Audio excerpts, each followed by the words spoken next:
to the Kent Lapp Podcast. Joe and Rachel Tenney, welcome to the podcast. Thank you. How long has it been since we've been talking some? It's when you started your podcast. Just before we started our podcast, so... I know we had at least a conversation when we were at the beach in March, mid-March. Okay. Had you started it by then? I think we had just... Yeah, because mid-February we started it. Yeah. Okay. Yeah. I also remember another conversation where I was kind of out pacing the front yard, and I couldn't remember if that was last fall or the beginning of this year. Okay, I don't... So when did you launch? Been two conversations. We launched mid-February. Okay. And that's when we started putting out the 8 episodes. We recorded beginning in January, though. Okay, sure. Yeah. Great. Well, I want to hear all about that. But first, I'd like to get to know you guys a little bit better. Sure. This is the first time we met in person. I know your sister. Yep. I know your pastor, one of your pastors. Yes. Yeah. Actually, Tony Shepard. Yes. Apparently, did you overlap Emmanuel with Tony Mason? Yeah. Okay. Shortly. I mean, Tony was on, he was getting ready to go. He was getting ready to go, and yeah. In the last 3 months. Tony probably is the pastor that I feel the most kinship with that I've never met. Okay. Yeah, I've talked to him numerous times, and I think with him being at Emmanuel and stuff, I've just never met him, but I have a lot of respect for him. But yeah, I want to hear all about you guys. Yeah. Well, right now I do heating and air conditioning, which has nothing to do with our podcast at all. So I go into people's homes that are either too hot or too cold, and I take all their money to change that. Mostly like service? Are you in service? So okay. I'm the technician that shows up in the big van. And, okay. Yeah. Do you put the things on your feet for the nicer houses? Or I put them on all the houses. Oh, do you? All nice. The houses, yeah. And I've seen all kinds of houses. I'm sure. Yeah. I think I expected to see poor homes and rich homes. I think the thing that really I did not expect to see was a really wealthy looking house, like a mansion, that was completely uncared for. Ah. So it might be, 6-inch gaps between the piles of boxes and roaches scurrying around. But on the outside, it's manicured and looks beautiful. Yeah, so wow. You just never know what a home is going to look like. Yeah.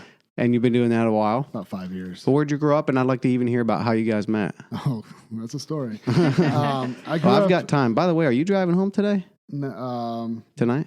No, tomorrow morning. Oh, okay, cool. Yeah, so cool. We're good. I've got as much time as you guys have. That's what's up. Awesome. Yeah, no, I grew up in the cornfields, Indiana, northern Indiana. I was a homeschool kid, which that plays a part in our story quite a bit. Where in northern Indiana? Fort Wayne area, just outside Fort Wayne. I have family in Goshen. Okay, yeah, I know where that is. Yeah, and raised there, joined the Navy at age 19, bounced around the world, as you will when you join the Navy. And then I got out. I was going to change the world for Jesus. So I did an internship in a church that turned into another 5 years. And many, many things happened. Then I crashed and burned and then slowly rebuilt my life. There's a whole lot, of course, I'm skipping over here, but just for a 30,000-foot view of my life. And then I jumped into HVAC so I'd have a job and been slowly getting healthier as a person and really seeing the Lord's grace in a lot of ways. But what was the crashing and burning about? The crashing and burning. That's the place to go. Well, it goes back to the fact that my dad he's a child molester. He molested one of my siblings.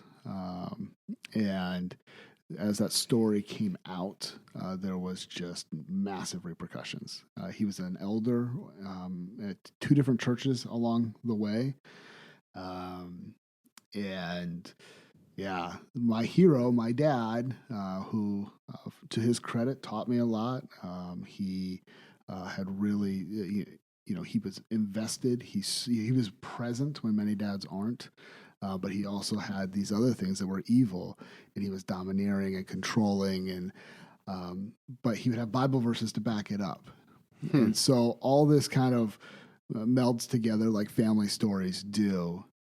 And as I was serving in that church where I was an intern, I had become a deacon as well. So it's kind of unpaid staff or a small stipend, I think, at that point. At this point, you single? Single. Yeah. Okay. Yeah. Did you know her or no? I had no idea who she was. Yeah. Yeah. No idea. And we weren't ready. We weren't ready. And so when the full story came out of what had happened, what he had done, I think I'm 29, 28, 29, something like that. And then for the next 2 years, there's like this running war, first between the pastors of the other pastors of the church and my dad. And then I jump in as some of those pastors start leaving and going other places. And because I wanted to protect the church, and then I wanted to protect my sibling who had been molested. And as that's happening, it's unraveling everything I thought I knew about my life and my world. And it really caused me to question a lot, ultimately, the goodness of God. And there was I can imagine. Really dark season. And you know it's dark when Lamentations gives you the most hope of anything in the Bible. So Lamentations 3 was something I hung on to for years. What's in there? Yeah, so check it out. It's really like the first, I want to say, if I remember right, the first 18 verses or so is Jeremiah describing how he feels about God. So he's like, you have, I'm going to butcher some of this stuff, but, you're like a bear lying in wait for me, a lion in hiding. You've set me as a target for your arrows. You've made me a laughing stock. You've trapped me in darkness. You have broken my bones. You've besieged me. You made my teeth grind on gravel. That's the one that really sticks in my mind. What is it about a lamentation like that that's encouraging when you're like at the end of your rope? Because it was honest. Like I felt like God was beating me. Like I felt like God was toying with me. I thought he was just out to expose me as a fraud. Here I was trying to be faithful. I was serving in a church for no money for a half decade, ultimately. Which, the wisdom of that is definitely worth discussion. But I did it, trying to be faithful, and here everything falls apart. And of course, the context of Lamentations, you have Jeremiah, the prophet, who for years has been trying to get the people of Jerusalem to repent, and instead they don't repent, and the Babylonians come and they just destroy everything. And so God's people are broken. I think chapters 2 and 4, if I remember right, even touch on cannibalism, like that happened in the city during the siege. Just every kind of wretchedness happened there. It's not a big book right now. It's only 5 chapters. Yeah. But the most famous verse is like verse maybe 21. You can probably see it there. 3:21. Right around that. This I call to mind, and therefore I have hope. Here you go. Yeah. Okay. Great.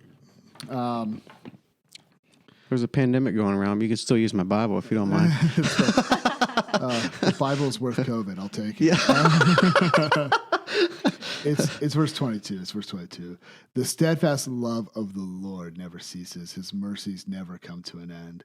They are new every morning. Great is your faithfulness. The Lord is my portion, says my soul. Therefore, I will hope in him. But you don't get there without those first 21 verses. And I'll skip kind of through these a little bit. I am the man who has seen affliction under the rod of his wrath. He has driven and brought me into darkness without any light. Surely against me he turns his hand again and again the whole day long. I'm skipping down here a little bit. He is a bear lying in wait for me, a lion in hiding. He turned aside my steps and tore me to pieces. He has made me desolate. He bent his bow and set me as a target for his arrow. He drove into my kidneys the arrows of his quiver. I have become the laughing stock of all peoples, the object of their taunts all day long. He has filled me with bitterness. He has sated me with wormwood. He has made my teeth grind on gravel and made me cower in ashes. My soul is bereft of peace. I have forgotten what happiness is. So I say, my endurance has perished. So has my hope from the Lord. Then he goes, my soul continually remembers and is bowed down within me, but this I call to mind, and therefore I have hope. And then we have the verse that we put on the coffee mug, right? Yeah, the steadfast love of the Lord never ceases. His mercies never come to an end. Yeah. But there's this build up to it. Right. He was emotionally honest. Like, I feel like God's against me. Yeah. I feel like God is out to torture or hurt or wound or ambush me. And really all of those things. Yeah. Shame me. Well, that shows the absolute importance of context. Yeah. Have you seen that graphic that, I don't know who came up with it now, I think Jordan Peterson shared it at some point and kind of made it famous, but it shows how the Bible references other parts in the Bible. Oh, I have seen that. Have you seen that? And it's really beautiful.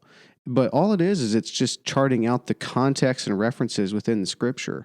And so that, I think, is how you do violence. So, like, that's how you have this, like, cultural Christianity or, like, coffee mug Christianity, because you just pull out sometimes it's even less than a verse. You pull out a saying, it looks good and it sells. Right. You don't have the context leading up. And so you have this flashy saying without the sort of the grit and the gusto and the reality. Yeah. Yeah.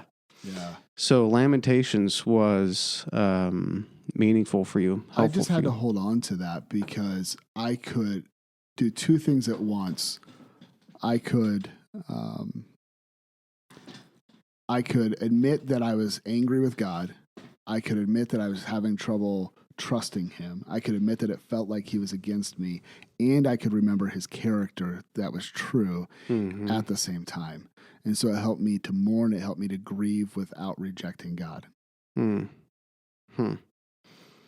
Did you develop, I assume, a theology of suffering at some point in your life? Because you sort of have to, or else in the midst of suffering. Yeah, I mean, I had the systematic theology version. You know, God is sovereign. He does what's good. You know, his attributes are solid. You know, you can trust him. He'll be all right. But it definitely deepened into reality as I suffered. Yeah, I'm sure. Do you think that challenge reveals a man or makes a man? It depends on what God wants to do with him. Yeah, I agree with that. I really could have walked away from the faith.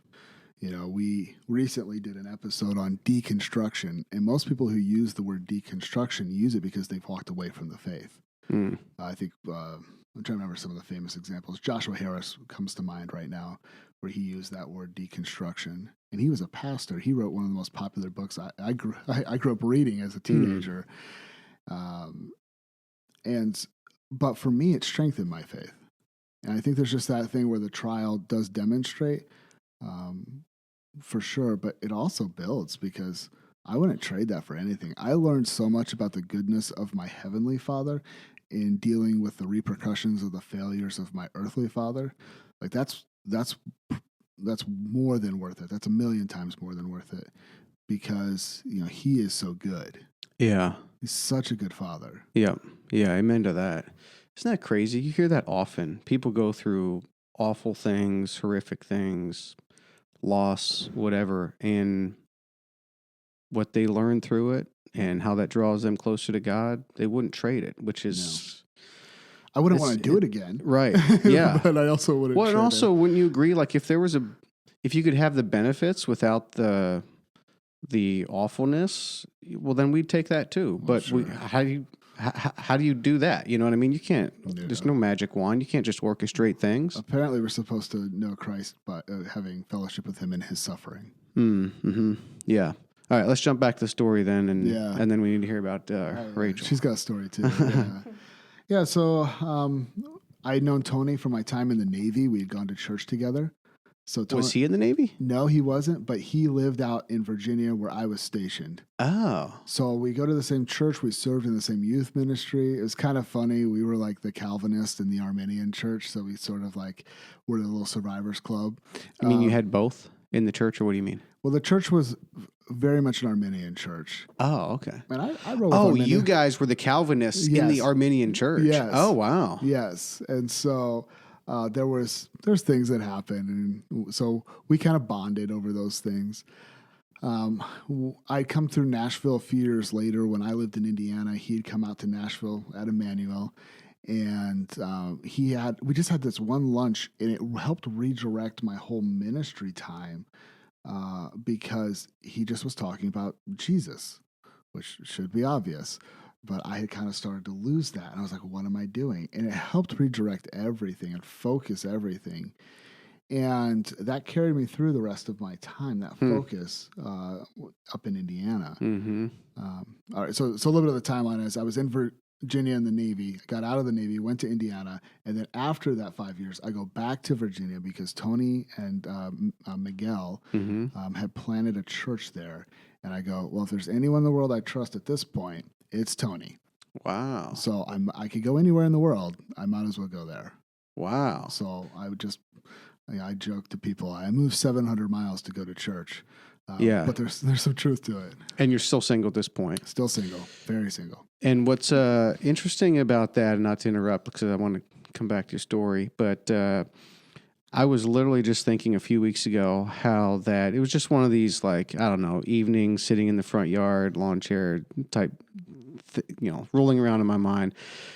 It's very common, and I think even like somewhat applauded for people to move for jobs.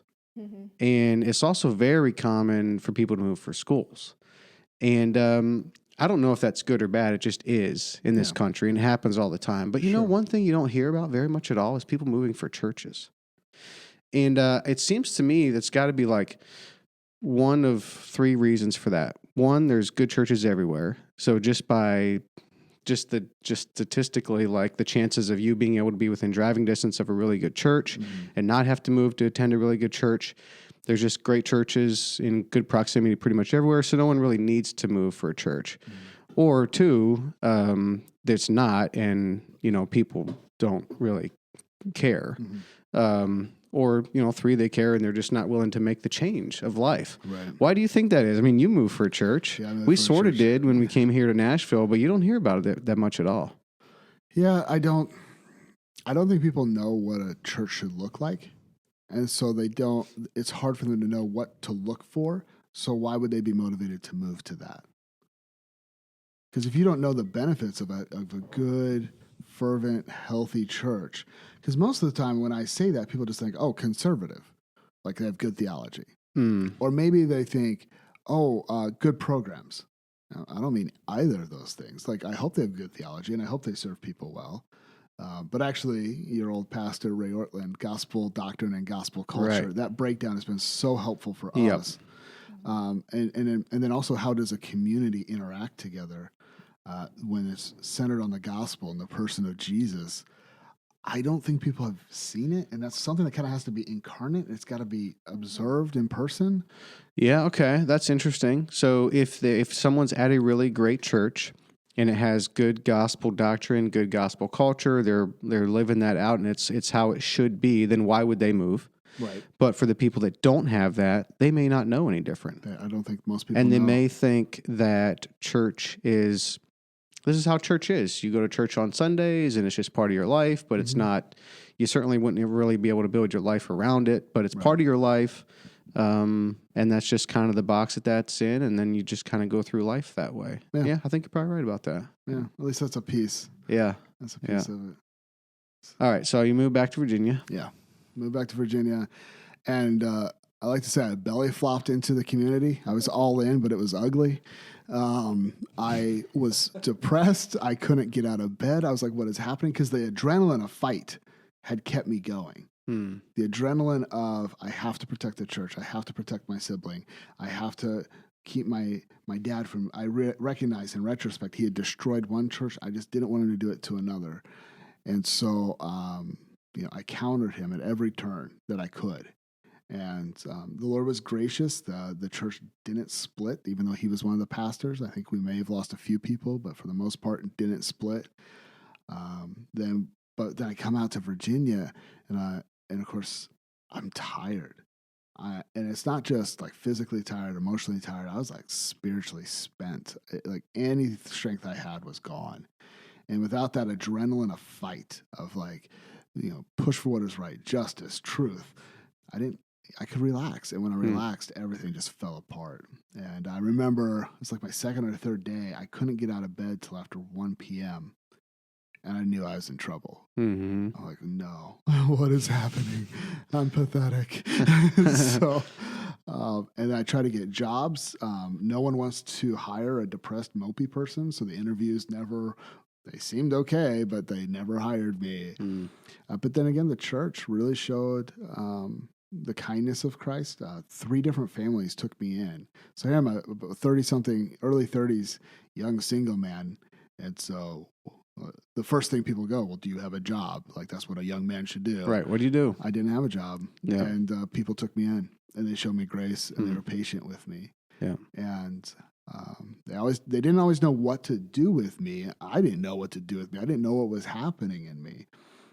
But they were patient with me, and slowly ended up going to trade school. That's how I got into HVAC, and slowly put the pieces together, and then I was able to rent a house, and then just rebuild. Mm-hmm. But without the kindness of the church, I don't know what that would have looked like.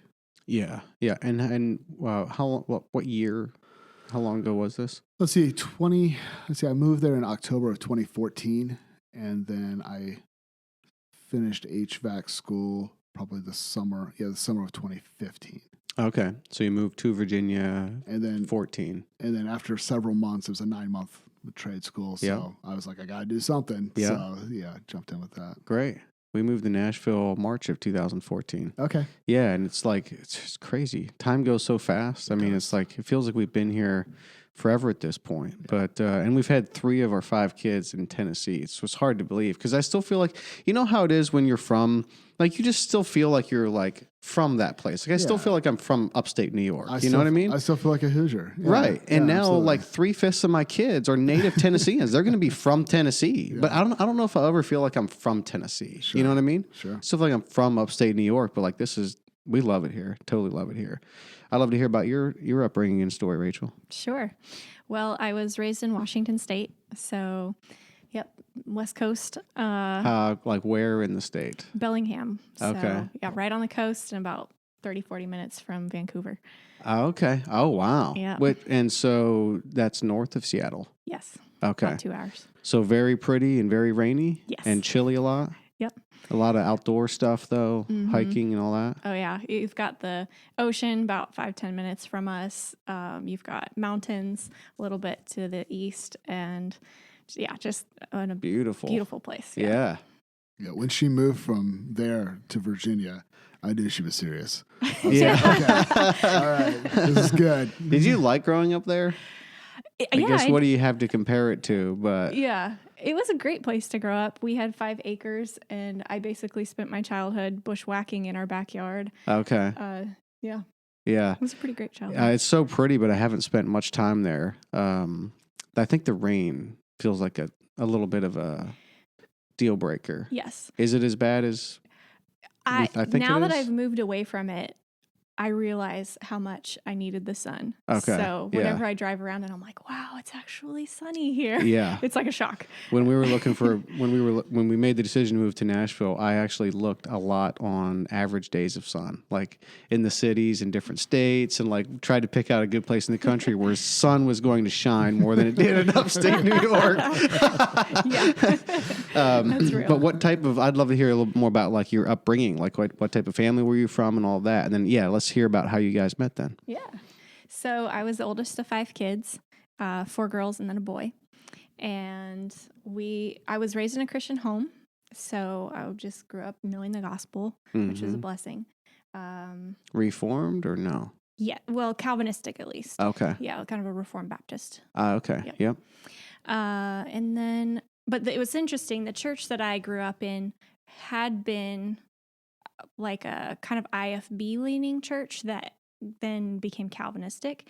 So the culture I grew up in was pretty good theology, but some of the cultural aspects that came from IFB were still there.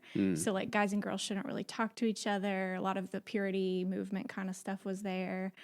Very strong gender roles. They didn't really know a lot about abuse or anything like that. So there was a lot of interesting stuff that, happened as I grew up. And what is IFB? What is that? Independent Fundamentalist Baptist. I see. Okay. Yeah.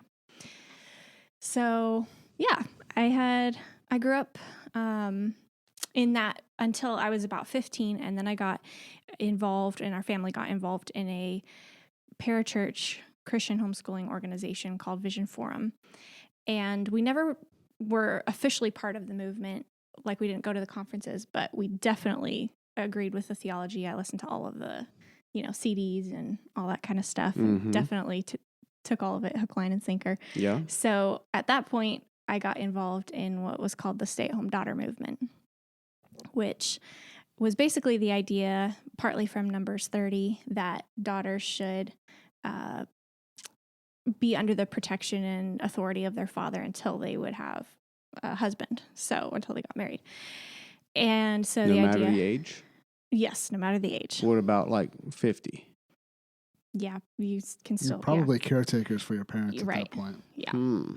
And there were definitely, it's a difficult movement to describe because there were definitely a lot of degrees to which people took these ideas. So you had some people who were pretty well-meaning and they agreed with the ideas, but they tended to do it in an okay way. And other people who really took it to extremes. Like daughters wouldn't have their bedroom door, for example, or things like that. Or be allowed to drive or leave the house without their dad. Yeah.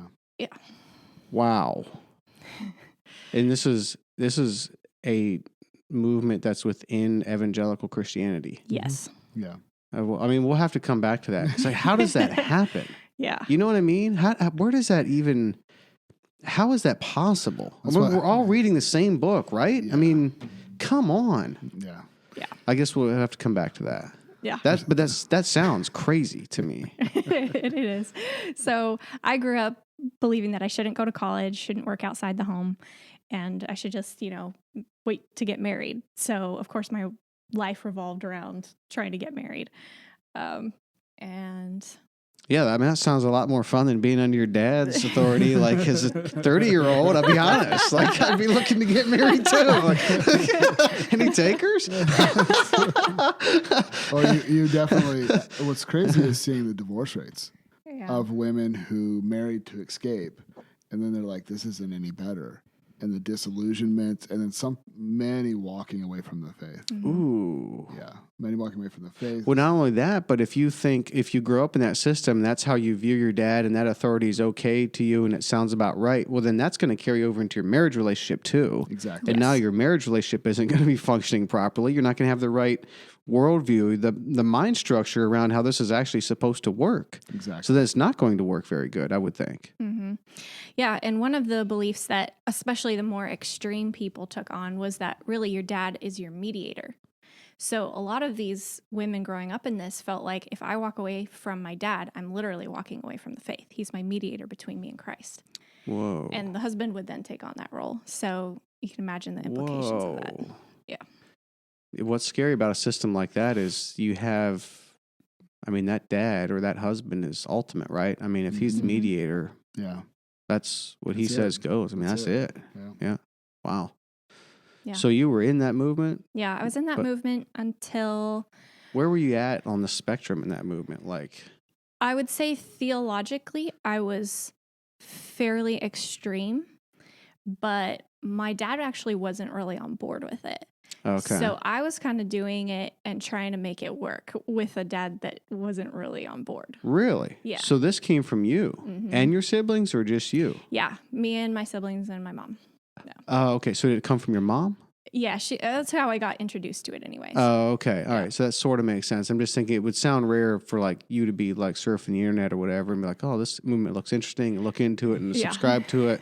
Usually it would come like through the parents, I would think. Mhm. And I would actually think it would mostly come from the dad. But in your situation, it didn't so much. Yeah, that's one of the interesting things about this movement Yeah. is that a lot of it was actually driven by the women. Yeah. So there was like a handful of really strong, like authoritarian patriarchal men that really liked the I idea. don't even know if I would use the word strong because mostly it comes Right. out of weakness. But Yeah. Right. yeah. But there were definitely Yeah. those extreme guys who took it on.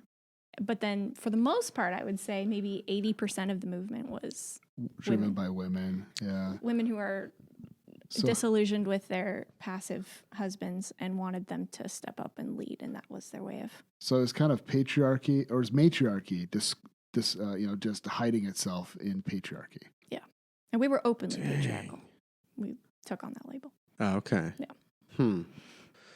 So how does that work when the dad's not really into it though? Like he just kind of goes along You with keep it. it a but- secret. Oh, okay. Because if anybody finds out, then you're not as good of wife material. What do you mean? If anyone finds out, like from outside the circles? From outside of your family. Because basically, a guy's gonna, if he's looking for, the perfect wife in this Mhm. group, then he's gonna want someone who's already submitting to her father, already playing that Oh. role that he wants to take on. Oh, So if wow. she's not, even if she would want to be, it's not a an ideal situation. And really one of the things about this movement was that it was so incredibly idealistic. Like they didn't talk about what do you do if your dad's not on board? What do you do if your dad is abusive?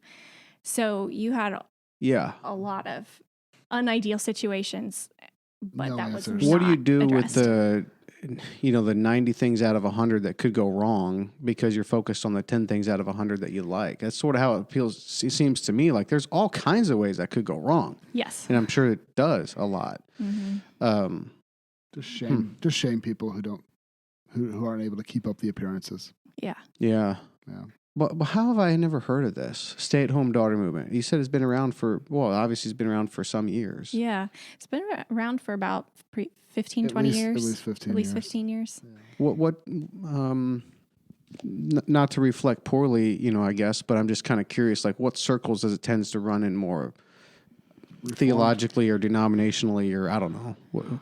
There Yeah. are some micro presbyteries that definitely hold very strongly to this. There might be a Presbyterian denomination of, say, 10, 20 churches. That there's several of those that hold very tightly to this, or at least have in the past. Some of the Federal they don't call themselves Federal Vision anymore. You can get there with some of the Federal Vision crowd. At least I've seen that with people I've talked to on the internet. I don't know how reflective that is of overall people.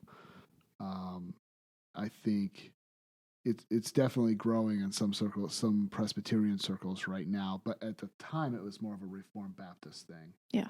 So it was more common in Reformed Baptist churches. Was homeschooling a common thing? That was huge. Yeah. Okay. Yeah. So like most of the people doing In this fact, were a also lot of the homeschooling? conferences, like Yeah. even though my family was more influenced by, oh goodness, Bill Gothard. Thank you. I have a mental block. This happens all the time. Bill, I can't say the name, but Bill Gothard was really the influence that my dad had.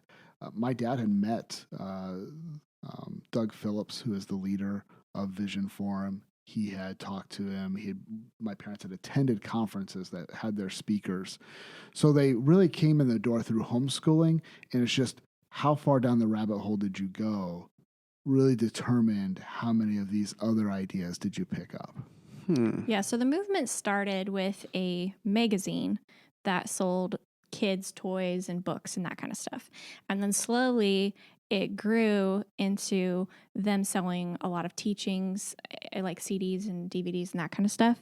And then grew into them doing conferences and film festivals and a lot of overseas trips. Well, not overseas, but like history trips to England and that kind of stuff. So, yeah. They being like the leaders of Vision Forum. Vision Yeah. Forum. Okay. Yeah. So Vision Forum, one of their sub-brands, if you will, was Stay-at-Home Daughter Movement? Yes. That'd be like one of their pillars. Yeah. Oh, okay. So it Gotcha. started with Interesting. the homeschooling, and that's where a lot Okay. of people got attached to Vision Forum from. Okay. And then I would say they went into gender roles within marriage, so really strong on wives submitting and husbands leading In the stay-home in daughter. the patriarchal way flavor. Yeah, and I would say the stay-at-home daughter portion really kind of piggybacked on those gender roles. Mhm. It just took them to a logical extreme. Since Sure. all men and all women, well, daughters are female, and just go from there. Mhm. Yeah. And then they started getting into some other ideas like, okay, well, maybe even dads shouldn't work outside the home. Everybody should have their own family business. And then you've got, also like, you should probably be self-sufficient and have your own farm. So you kind of had families moving more and more toward isolation where they're all working together. They don't have contact with the outside world very much. Yeah. Which doesn't help with getting married. Yeah. Well, it depends who you want to get married to, though. If you want to get married to other people like that, it's exactly what you need to be doing. You Right. know, Yeah. it's one of the. I think it depends. Like someone. So I grew up in the Mennonite culture, Okay. and my wife grew up Amish until she was 15 or 16, and then she left. And Mennonites and Amish were similar in we're all under the Anabaptist umbrella. If you've heard of Anabaptists, and but the Amish, of course, you're probably more familiar with them. Horse and buggies, no electricity, and all that. But Mennonites, I wasn't supposed to wear shorts, but I got to pretty much look like this. I could wear a T-shirt. We had cars and everything. We just no TV, no radio, and some rules. But like but the ladies, that was different. Like it was dresses and bonnets and those types of things, head coverings and stuff. And like you would look different, if you're walking through an airport. And someone asked me one time, like, man, where do those people get the kind of the courage or the resolve or whatever to like be okay looking different in public, whether it's a mall or an airport or whatever it is, a public place? Well, I think, that is an interesting question because you do sort of get accustomed to it. But one of the things that stood out to me is, and, people are welcome to kind of argue against my point here, but I think one of the reasons that they do that is because it's harder to leave because your culture and your system and your friends and your church and your community, it's so close around you and everyone's doing this. Sure, you look different when you walk through an airport, but how often do you do that? Once a week, once a month, once a year? Not that often. Right. The rest of the time, you're being the good boy or girl like you should be. And so you can look different at the mall because that's much less painful than changing your everyday. Mm-hmm. Yeah. And so it's actually not like, oh, they're strong. In my argument, you could say, well, it's not like, oh, they're strong, they're okay looking different in public. It's no, they're maybe not strong enough. Mm-hmm. Now, I want to just tack one thing on there, which is that I still have lots of friends that are in that kind of that culture, and they are saved and they are godly, and God bless them. Like, go for it, 100%. If you're into that, go for it. That's not how I wanted to live the rest of my life. So we made a change. So anyhow. Yeah. Yeah. And I would definitely agree with that. And from my own personal experience, I think part of it also was that we were taught that this was the right way and that we were almost like a higher degree of Christian, like we're more faithful than all the other people. So everyone says that. That's how I was taught too. That's what's so crazy. Yes. So I felt it's like, dude, at some point we all have to just stop and just look at this from the outside. This is insane. Yeah. Well, that's exactly what I thought. So one of the things we talk about a lot on our podcast is what we call authoritarian fundamentalism. So you have a lot of people bashing fundamentalism at large. And I really struggle with this, and I don't even know exactly where I'll land in, say, 5 or 10 years. But right now, I can't say, with 100% confidence, I cannot say that the entire withdrawing from the world that the fundamentalists did, of all the different varieties of fundamentalists that are out there, because there are many, that it was all wrong. Because there was a lot going on, especially around the turn of the century when fundamentalism really got moving. So it was 1915, I think the fundamentalist papers started getting written for the fundamentals. So 1915 through 17, if I remember right. And so I don't want to just attack all of fundamentalism because there are, like you say, many good, faithful Christians who love the Lord that he's using in those circles. And it's good. As far as that goes. So I've qualified it a little bit. We use the term authoritarian fundamentalism because when you have this withdrawal from the world and then you couple it with this is the one you follow. Right. That's not Jesus. Yeah. It's always toxic. Yes. I can't find a single exception.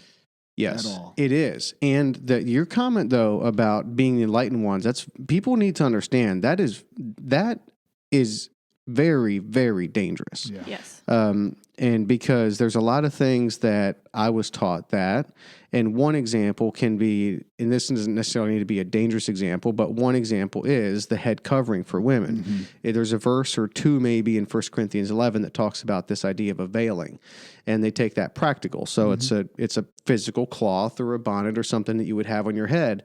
And then because you would have it for praying and, presumably you'd be praying without ceasing, so you'd always have it on your head.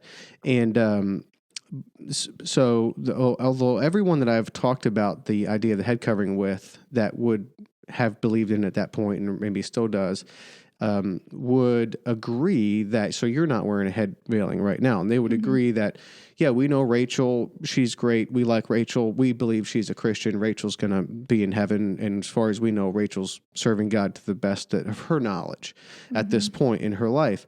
But Rachel doesn't know, like she hasn't been enlightened to this. And Yes. so if I am, but my wife who grew up in it and was taught it, she knows.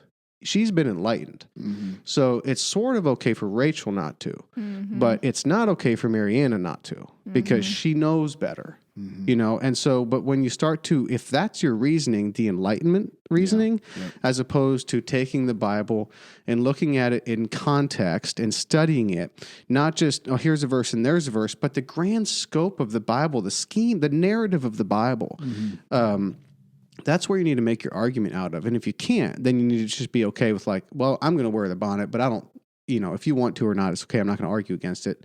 But when you get into that enlightenment, I think it just gets super dangerous, super quick. Yes. I mean, I have friends who they have head coverings as a personal conviction. And when they treat it like a personal conviction, like this is the way that I want to do it in my family and serve the Lord, it's actually a really good thing because it makes me uncomfortable and lets me realize that I'm not super enlightened. Yep.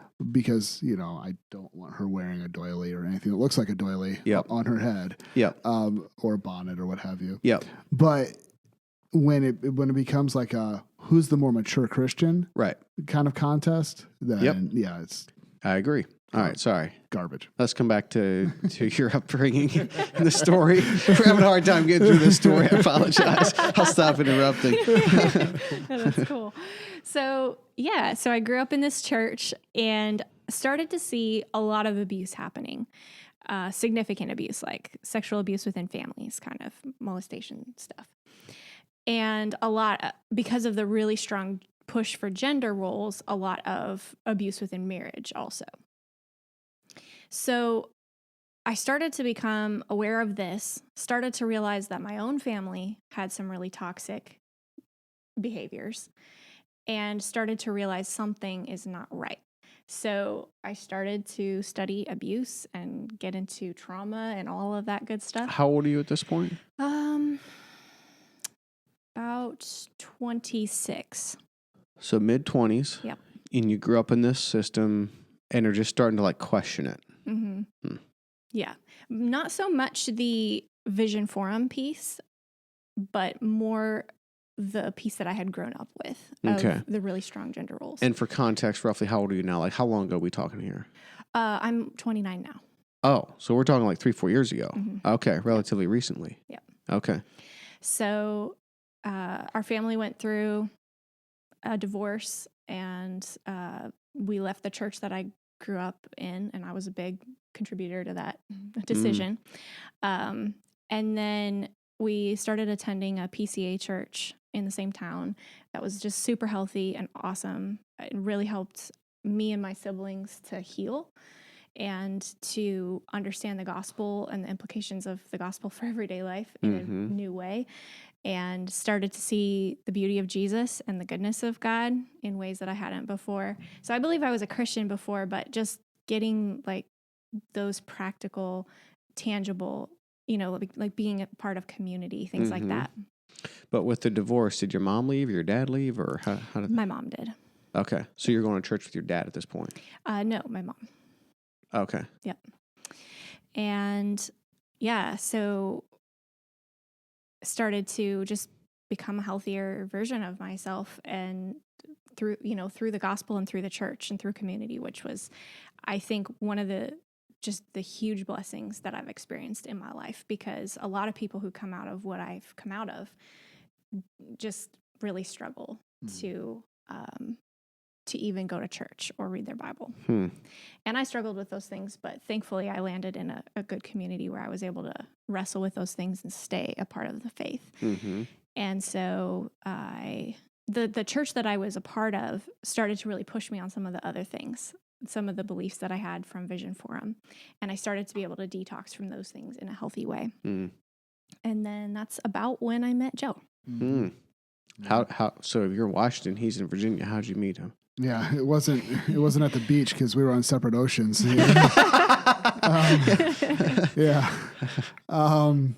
So in my depression, well, let me back up. So I'm super extroverted. I don't have to be loud, but I have to be around people. Oh, okay. But I'm also depressed at the same time in my story. Yeah. So I need an outlet. I also need something to invest in, or I just go crazy. So I end up a part of a Facebook group of reformed single people. Okay. And I like to think that I rise to the top of poorly run organizations, and this was this was no exception. That's a huge compliment, actually.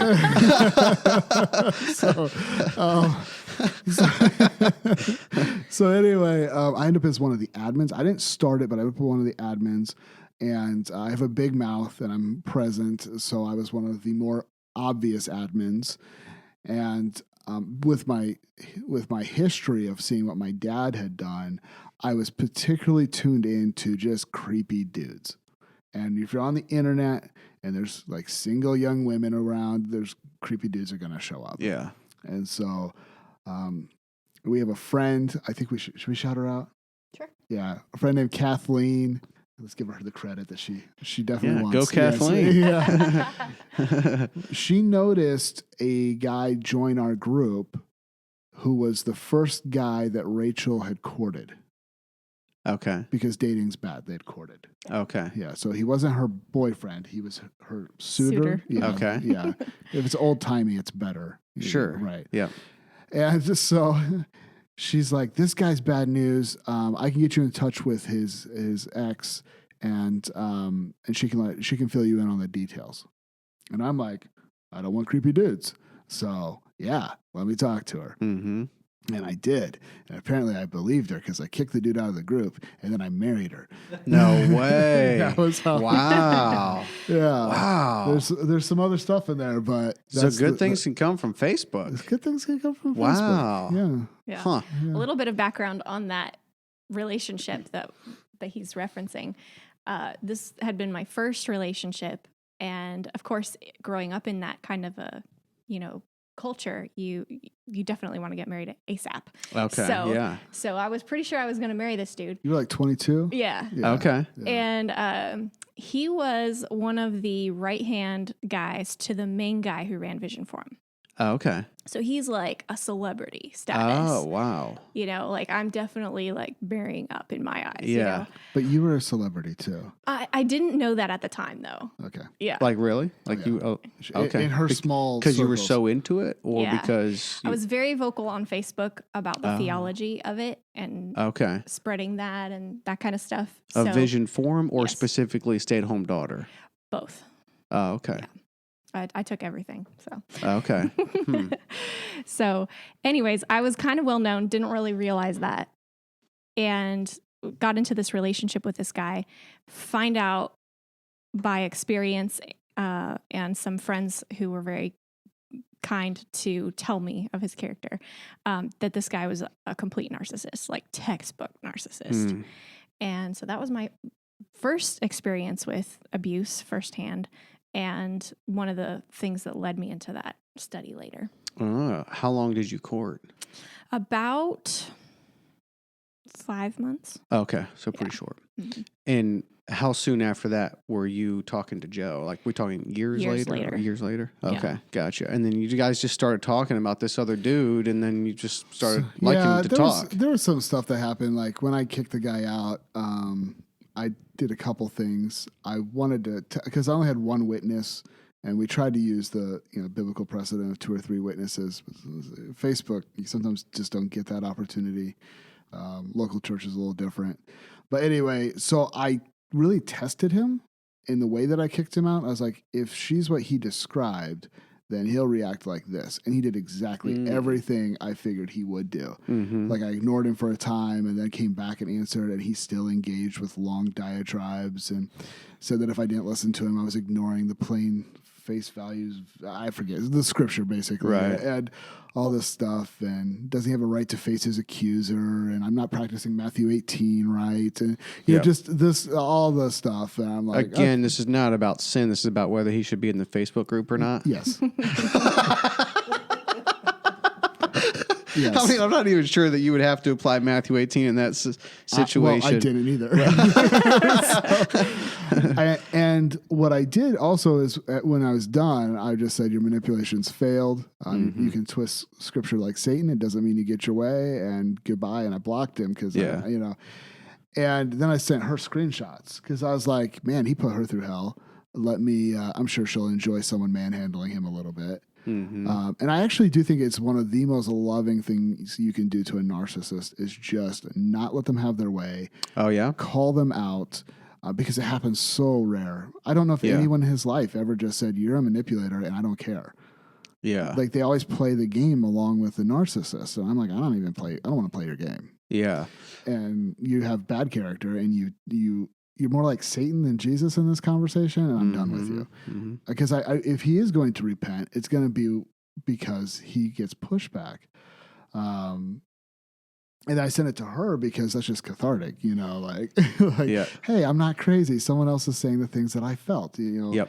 And having, again, that experience with my dad, I was able to really quickly understand where she was coming from. And in our phone call, I was just very convinced that what she was saying was very hard to manufacture because there was the correct amounts of uncertainty. Like she wasn't like, oh, this is clearly a case of XYZ. This was, well, first I started seeing this. That was kind of weird. And then this happened. And I didn't think much of it, but now it's like a really big red flag. And, it's one of those conversations where I'm like, that's much harder to fake than this person's bad. And here's why. Yes. If that makes sense. It does make sense. And I think this applies in this situation. A good friend was telling me recently when he experienced a death of his son, unfortunately, it was like when you are, let's say there's a painting on that concrete wall right there. When that happens, it's like your nose is pressed up basically against the concrete. You can't see anything. Mm-hmm. You don't understand. You can't see anything. Mm-hmm. And then sort of as time goes by, it's like you're coming away from the concrete wall. Absolutely. And you see more and more and more of the picture. Yes. And I think that applies specifically like in loss or in grief or in suffering. Yes. When you're in the suffering, I think suffering is probably the best example. When you're in the suffering, you have no clue, but then 5 years later or 10 years later, you sort of see. I mean, it's like what you said with, that unfortunate, just awful experience of your childhood, but what you learned from God and those things, you wouldn't trade it. It's like now you're farther from the wall and you can see more of the painting. Mm-hmm. And ultimately, we can only go back so far in this life. And then way back farther is like the creator God who's like has that wall and everyone else's wall and the whole world, like he sees it all. Yeah. But I think that can also apply like in those situations too. Like you're close to that person or whatever. It's like, that's a little weird. And then that's a little weird. And you get further. It's like, that's a little weird. And then it's like, well, the whole thing is weird at this point. Well, this is okay. With our podcast, we talk to lots of people who've gone through spiritual abuse, which I guess makes sense because we talk about spiritual abuse. And it's super interesting that most of the people that we talk to, as they talk to one another and we're starting to build community of these broken people, they'll be able to see the abuse of everyone around them, but not see how they were abused. Mm. And everyone around them goes, but no, like seriously, you were abused really bad too. Mm-hmm. It's a super interesting dynamic, just to your point, that when you're that close to your own situation, it is really hard to see what you've been a part of. Yes, absolutely. So then how long have you guys been married? Coming up on 2 years this October. Wow. Congratulations. Thank you. I mean, you're basically newlyweds. Yes. Very cool. Yeah. And now, did I see you have a baby on the way? We got a baby on the way. And it's a girl. Yes. Okay, I saw it on Instagram, so I'm assuming it's okay to say that. Yes. Congratulations. Yeah, when are you expecting this? November 5th. Oh, coming right up. Remember. Awesome. 5th of November. Yeah. we have a girl who's born November 4th. 2 years, so maybe we might have kids or daughters that share the same birthday. There we go. Cool. Kids are awesome. You nervous? Are you excited? Or yes, both. Yes, and yes, Yeah. yes to all of it. Yeah. It's rightly to be so. Yep. Yeah, nervous and excited. Yeah. But I'd say much more excited than nervous. Yeah. I mean, if you're anything like us, you're going to figure it out as you go. And you guys are going to be awesome parents. So, thank you. I mean, kids really are awesome. I'll say that. Yeah. They'll run you through it's not easy all the time, but they're awesome. So congratulations. Thank you. And the girl's fun too. That's great. Yeah. Oh man. Well, let's talk about the podcast. Okay. Yeah. So let's talk about what you're doing with the podcast, why you're doing it, what got you into it and all that. Yeah. It's something we've played with for a while. the idea of it, because for so long we had seen people come out of circles like us, and there's just a hemorrhaging of people from the church.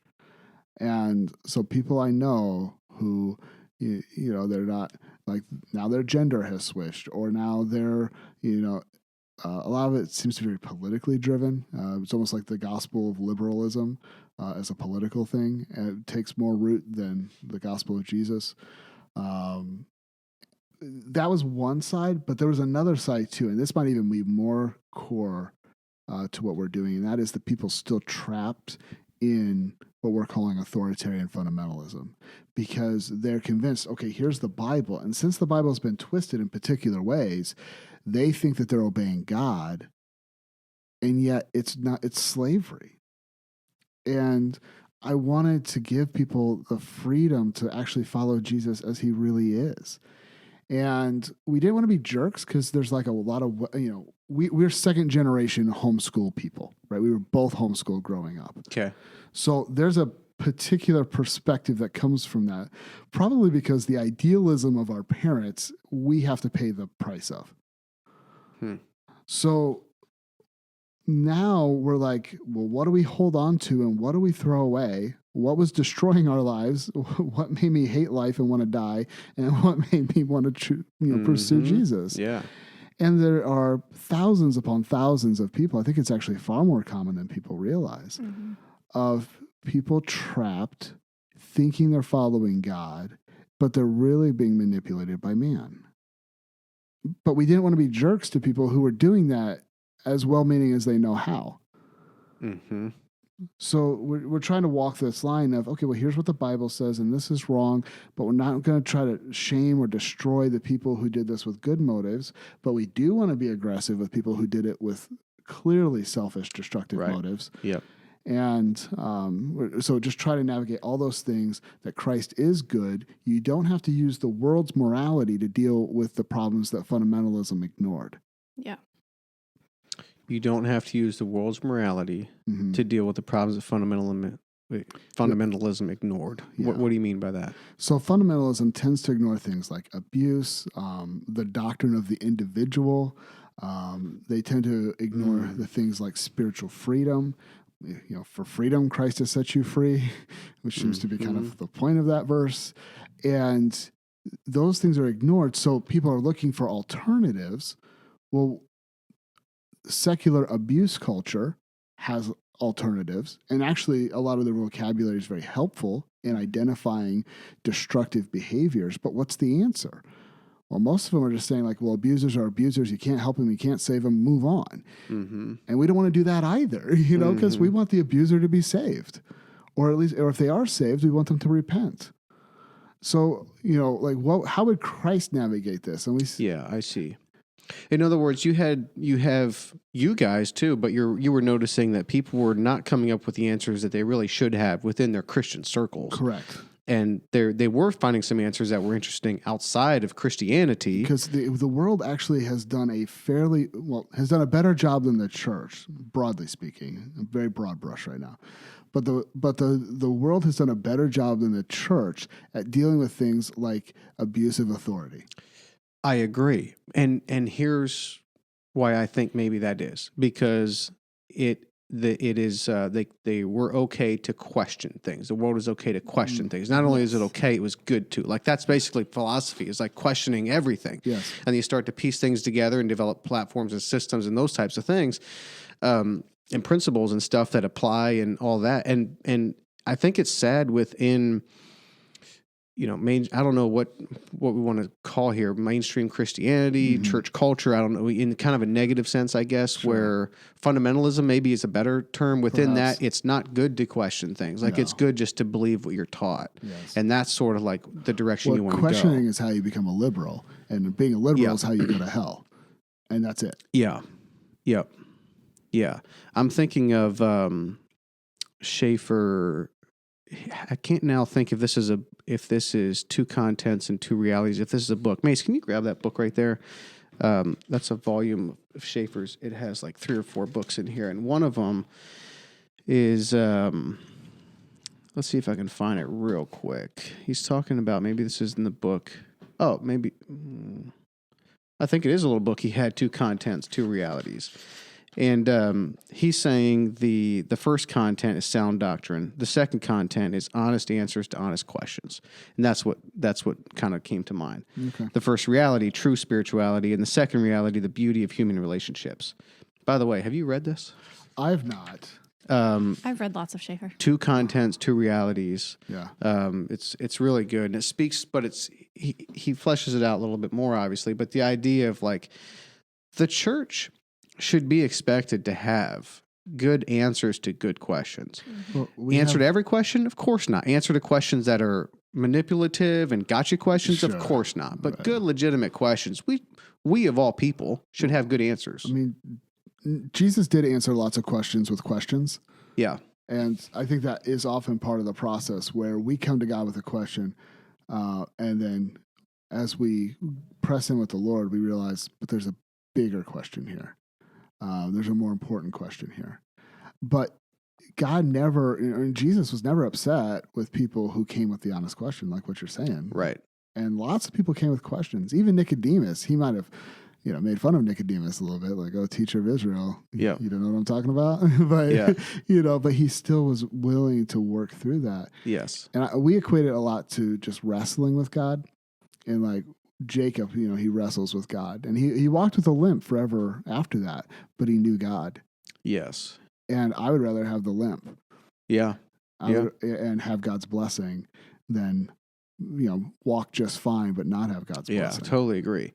So your podcast, Control Freak Christianity. Control Freak Christianity. And it's out now. So people can search right now, Control Freak Christianity. Just put that in whatever. You're on Apple Podcasts. Are you on some of the others too? We should be on all of them. Okay. If we've done our job. Yeah. I'm pretty That's sure what I try we're to do on. too, is put it out there on all of them. Yeah. So if they go on wherever they listen to podcasts, they just search for Control Freak Christianity. They'll find you guys' podcast. Yeah. What's the format? Like how often and what's the format for the podcast? We normally will release every Saturday morning. Okay. So every Saturday morning, except for this week, there is, because we're traveling. But every Saturday morning for the most part. So we've done like 25, 26 episodes now. Okay. Yeah. Yeah. Mostly just you guys talking and teaching, or Yes. We've done, it's pretty, it's a mostly conversation between Rachel and I. Mm-hmm. She makes me sound a lot nicer. Yeah. And so it works well. Yeah. And that's not why she's there. She's more than we're not patriarchal. But we have a conversation, and then we put it up. But we want to do more interviews. Okay. Because what I'm noticing right now is people will listen to our podcast and go, "Yeah, there's bad ideas and good ideas," but I don't know if they just don't have the understanding or maybe the emotional honesty to be able to go, "My church too." Mm-hmm. And so we want to bring people in because we want to put out examples of how this is happening. Yeah. Because everyone thinks it's over there. That's right. Yeah, and that's it's interesting. not. So let's take one of the worst forms of abuse, and it's been coming to light for the last handful of years, like sexual abuse, right? Houston Chronicle just came out earlier this year with a series of articles exposing hundreds of cases of sexual abuse in the Southern Baptist Convention. Southern Baptists, they're conservative, they believe the Bible, they preach the gospel. My church is a Southern Baptist church. Currently? Okay. Okay. And we're definitely on the reformed edge of that denomination, but we are in that denomination. And that's pretty close to home. That hurts. Mm-hmm. Like that was common here. And then showing what I think was it Paige Peterson, the former head of the SBC, he actually covered up some abuse, it looks like, according to what I'm reading.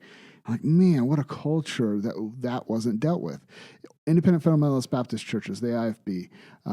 I forget, another newspaper did a breakdown, and over, I think, a 10-year period of time, I probably should have looked before I walked in here, but there was 130 convictions of either pastors or staff of churches or Bible schools and maybe a few other things maybe music teachers, the like, that were convicted of things like child molestation, rape, kidnapping, things like this, convictions. And it's actually kind of hard to get a conviction for these cases. Oh, yeah. Independent Fundamentalist Baptists, are there many, many, many Christians in those circles? Absolutely. Do they preach the gospel? Repentance and justification by faith and these things? Yeah, they do. And yet that happens. Missions organizations, the one that came out was New Tribe Missions, where the missionary kids were in boarding schools, and there was dozens of cases of them being molested. In all those cases, what's happening is people are trying to cover up. And we've got to do things differently as Christians. I think local churches need to do things differently. I do see a push, some progress in that, but there seems to be so far to go. And we had to wait until the world exposed us before we took it seriously. As Christians, we didn't do it. We didn't expose. Mm-hmm. And Paul writes to the Corinthians, purge the evil from among you. In fact, he goes on to say, don't worry about judging the world. God's going to judge the world. Worry about inside the church that we need to take care of. Yeah, that's a good point. Yeah. So what does fundamentalism do? It worries about all the sins out there, all the homosexuality and all the, all this kind of stuff, right? Like all that rock and roll. Great point. And not worrying about what's in the church. Yes. And that is, I think, a tremendous evil that we really have to address, because when we as churches handle heinous sins privately and quietly, we are not giving people the categories that they need to be able to recognize sin when it's right in front of them, and how aggressively that needs to be dealt with. Yes. Well, that's why I love that you guys doing this podcast, because first of all, I don't know, 30 years ago, this wasn't possible, right? I mean, 30 years ago, we didn't have the iPhone. We didn't have Facebook. Right. Even 20 years ago, some of the stuff didn't exist. Right. And so, but now we do. Now podcast is a thing, and Facebook is a thing, and we have iPhones, and information circulates. I'm an Android guy, quicker. But I got you. We do have iPhones. We do have iPhones. I'm plugging the iPhone pretty hard. Yeah, you can use Android if you want. I don't care. But you can get information now in a way. I mean, shoot, I'm just picturing that, the Rachel who's out there right now, who's 15, 20, might stumble upon something and then see a link and then control freak Christianity and then listen, in her room, and she's not supposed to, or maybe she has a room with no freaking door on it, and listen to some of this stuff and just be like, man, that's sort of resonating. I know I'm not supposed to be listening to this right now. I know it's not what I'm taught, but there's something about truth. I mean, truth will set you free. There's something about truth that when you're hearing it. You know what I mean? It sticks, sort of. And also, like, maybe that's a seed that's planted, and then 2 years later, there's something else that comes along, and then it all adds up, and boom, she's out of it and free. But someone's got to do something here. You know what I mean? So that's why I really like that you guys are getting this information out there. And I'll be real, I don't feel like we are even the best people to do it. I'm an HVAC technician. You do, social media marketing. But we just want to be faithful to what we know. And there was nobody that we could see. That might be something we are unaware of, but there was nobody coming at it from this angle of, we believe the gospel, we trust Jesus, we love Scripture, and all this stuff was evil and destructive and contrary to Christ's heart. Yes. Well, I totally agree. And you probably are. Heck, I'm not the best person to be doing this, but if not now, when? Yeah, and if not us, who? Yeah. You know what I mean? So, all right, what? So abuse plays itself out in all sort of ways, but it seems to me that like the most heinous sort of is this sexual abuse. It's just it's awful. Yeah. And it seems to me that, and I have not like researched into it because quite frankly, I don't have the emotional fortitude to like, I'm glad you guys are doing this because I don't know that I could do it, to be honest with you. Yeah. There is something that's, but there's a sort of hypothesis that I've wondered about for years. So to use the Amish as an example, once again, because that's a little bit more what I have some familiarity with. First of all, you know, my wife's parents are still Amish, and they're awesome. They're born again believers, and I respect the crap out of both her mom and her dad.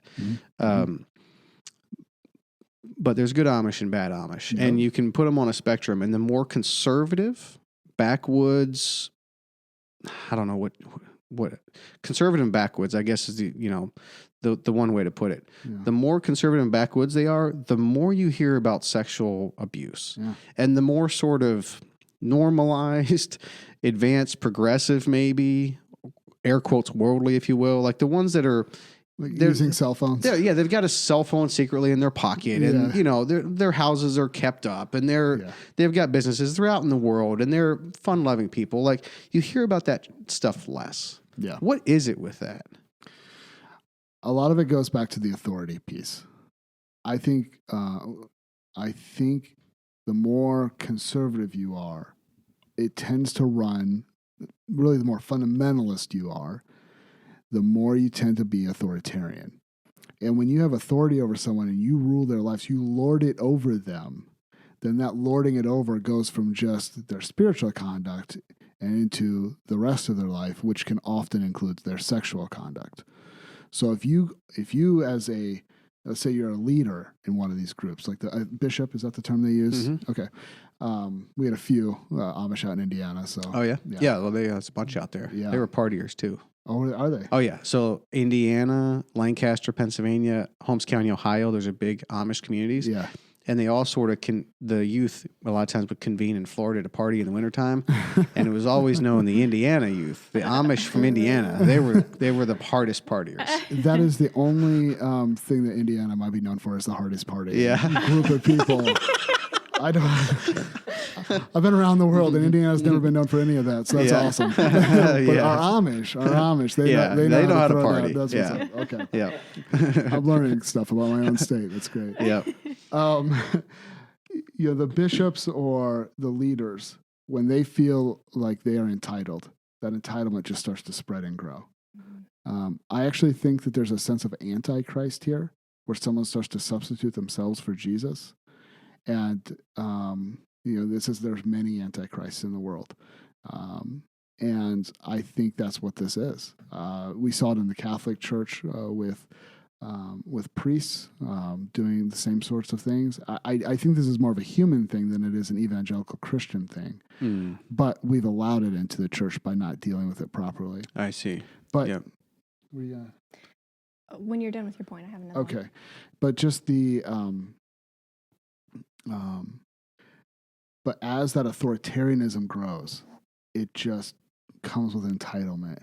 And that entitlement can go any kinds of directions. So a lot of times it's money too, right? A lot of times it's shaming people because you want the power trip. Maybe it's, it can go a lot of different directions. It's just which direction does that particular fickle, sinful heart want to run in? Right. And sex and power seem to run together a lot when it's not done in a healthy way. So you have all that power centralized on a person or a few people, and they exercise that power and they take from other people, and they are the wolves that are consuming the sheep instead of the shepherds that are caring for the sheep. Yeah, awful. Yeah, I think another piece that goes into this is isolation. Mm-hmm. So that's kind of the backwoods maybe part that you're referencing. So I like to say bad things grow in the dark. Mm-hmm.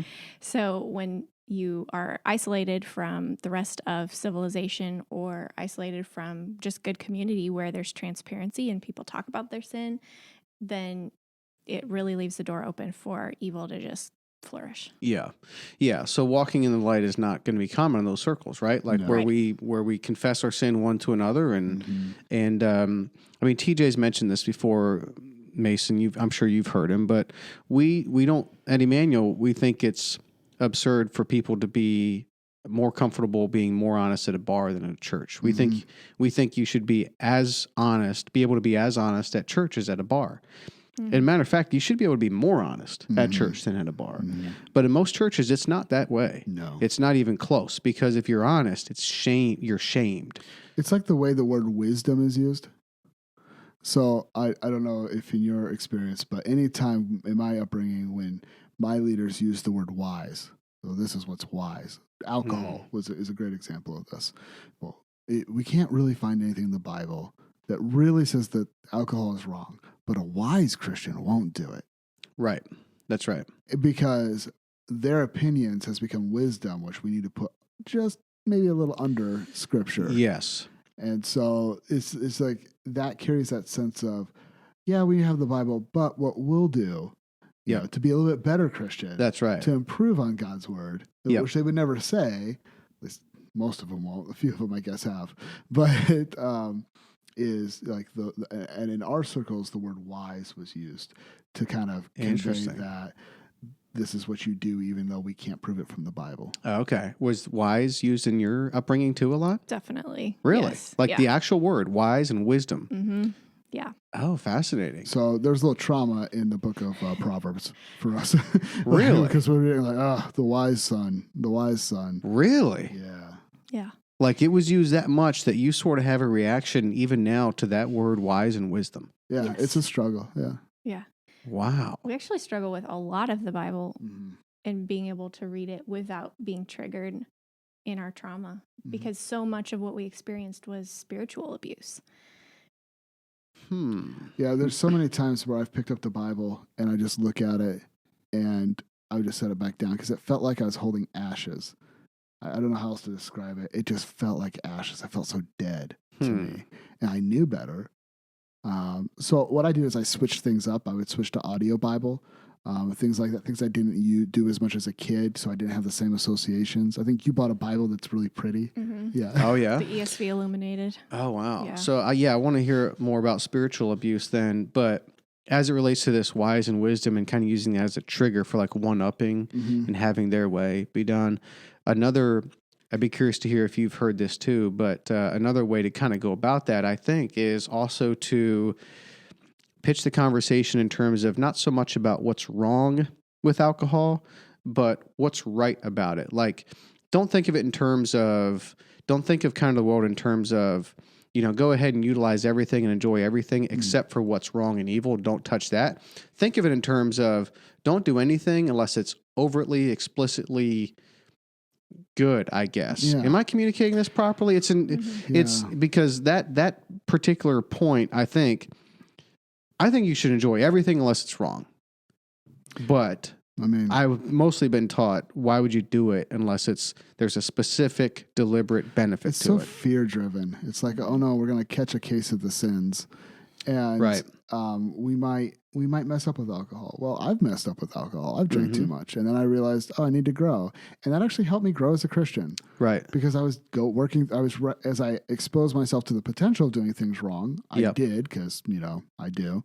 Yep. And then as I grew, I matured as a believer. Yes, 100%. And I've messed up with alcohol too. But I'm not addicted to it, so it doesn't bother me. If you'd have a drink, I could have a drink right now. There's some bourbon if you want it. It's not a problem. But if you've ever had a really good steak with a really good red wine, like that, you will taste the goodness of the Lord. Yes. And that's what that is. Yes. Now, if someone has a problem with alcohol, they choose not to get into it. I'm totally cool with it. I do not care. I've actually told people that if they want their first drink to be with Jesus, I'm okay with it. Because that's put very well, actually. Because if it says that Jesus will not drink of the vine until he's together with us, right? Yeah. So he'll be drinking wine in heaven. Yeah. If you want to wait to have your first drink with Jesus, like that's probably way better than my 21st birthday. Yeah. That's okay. Yeah, that's really well put. Spiritual abuse, like how would you define that then? Just someone who is spiritual or uses the Bible to abuse other people? Yeah, it's a tricky definition for sure. But really, anytime you misuse or mistreat somebody using spiritual means. Yeah. Yeah. This fundamentalist movement that you kind of mentioned, I don't feel like I know that much about that. So in the early 1900s, there was some sort of a movement that this was born out of. Yeah, and it actually seemed to run a lot with dispensationalism. So the guy that published or had the fundamentals, it's some published works. You could go buy it on Amazon right now. I don't think it's being printed right now, but there's so many copies, it wouldn't be hard to find. He was actually a Presbyterian dispensational guy, which is not common today. The person who wrote, it was several authors, but he was an oil guy that had a lot of money. He was a businessman, and he was afraid of what higher criticism was doing to Christianity, especially in seminaries and institutions. And now, are you talking about Scofield, the Scofield Reference Bible? Because that's sort of what dispensationalism was born out of. Right. You do. That was how it became popular in America, for sure. Okay. But there was the fundamentalist fights of the early 20th century started Presbyterian first and went Baptist second. The Presbyterians were a little ahead of the Baptists, which as a Baptist, I actually recognize happens a lot. But anyway, the Presbyterians deal with it first, and the Baptists go, oh yeah, maybe we should deal with that too. Yeah. But yeah, he was, I forget, I wish I could remember his name. Lehman, maybe?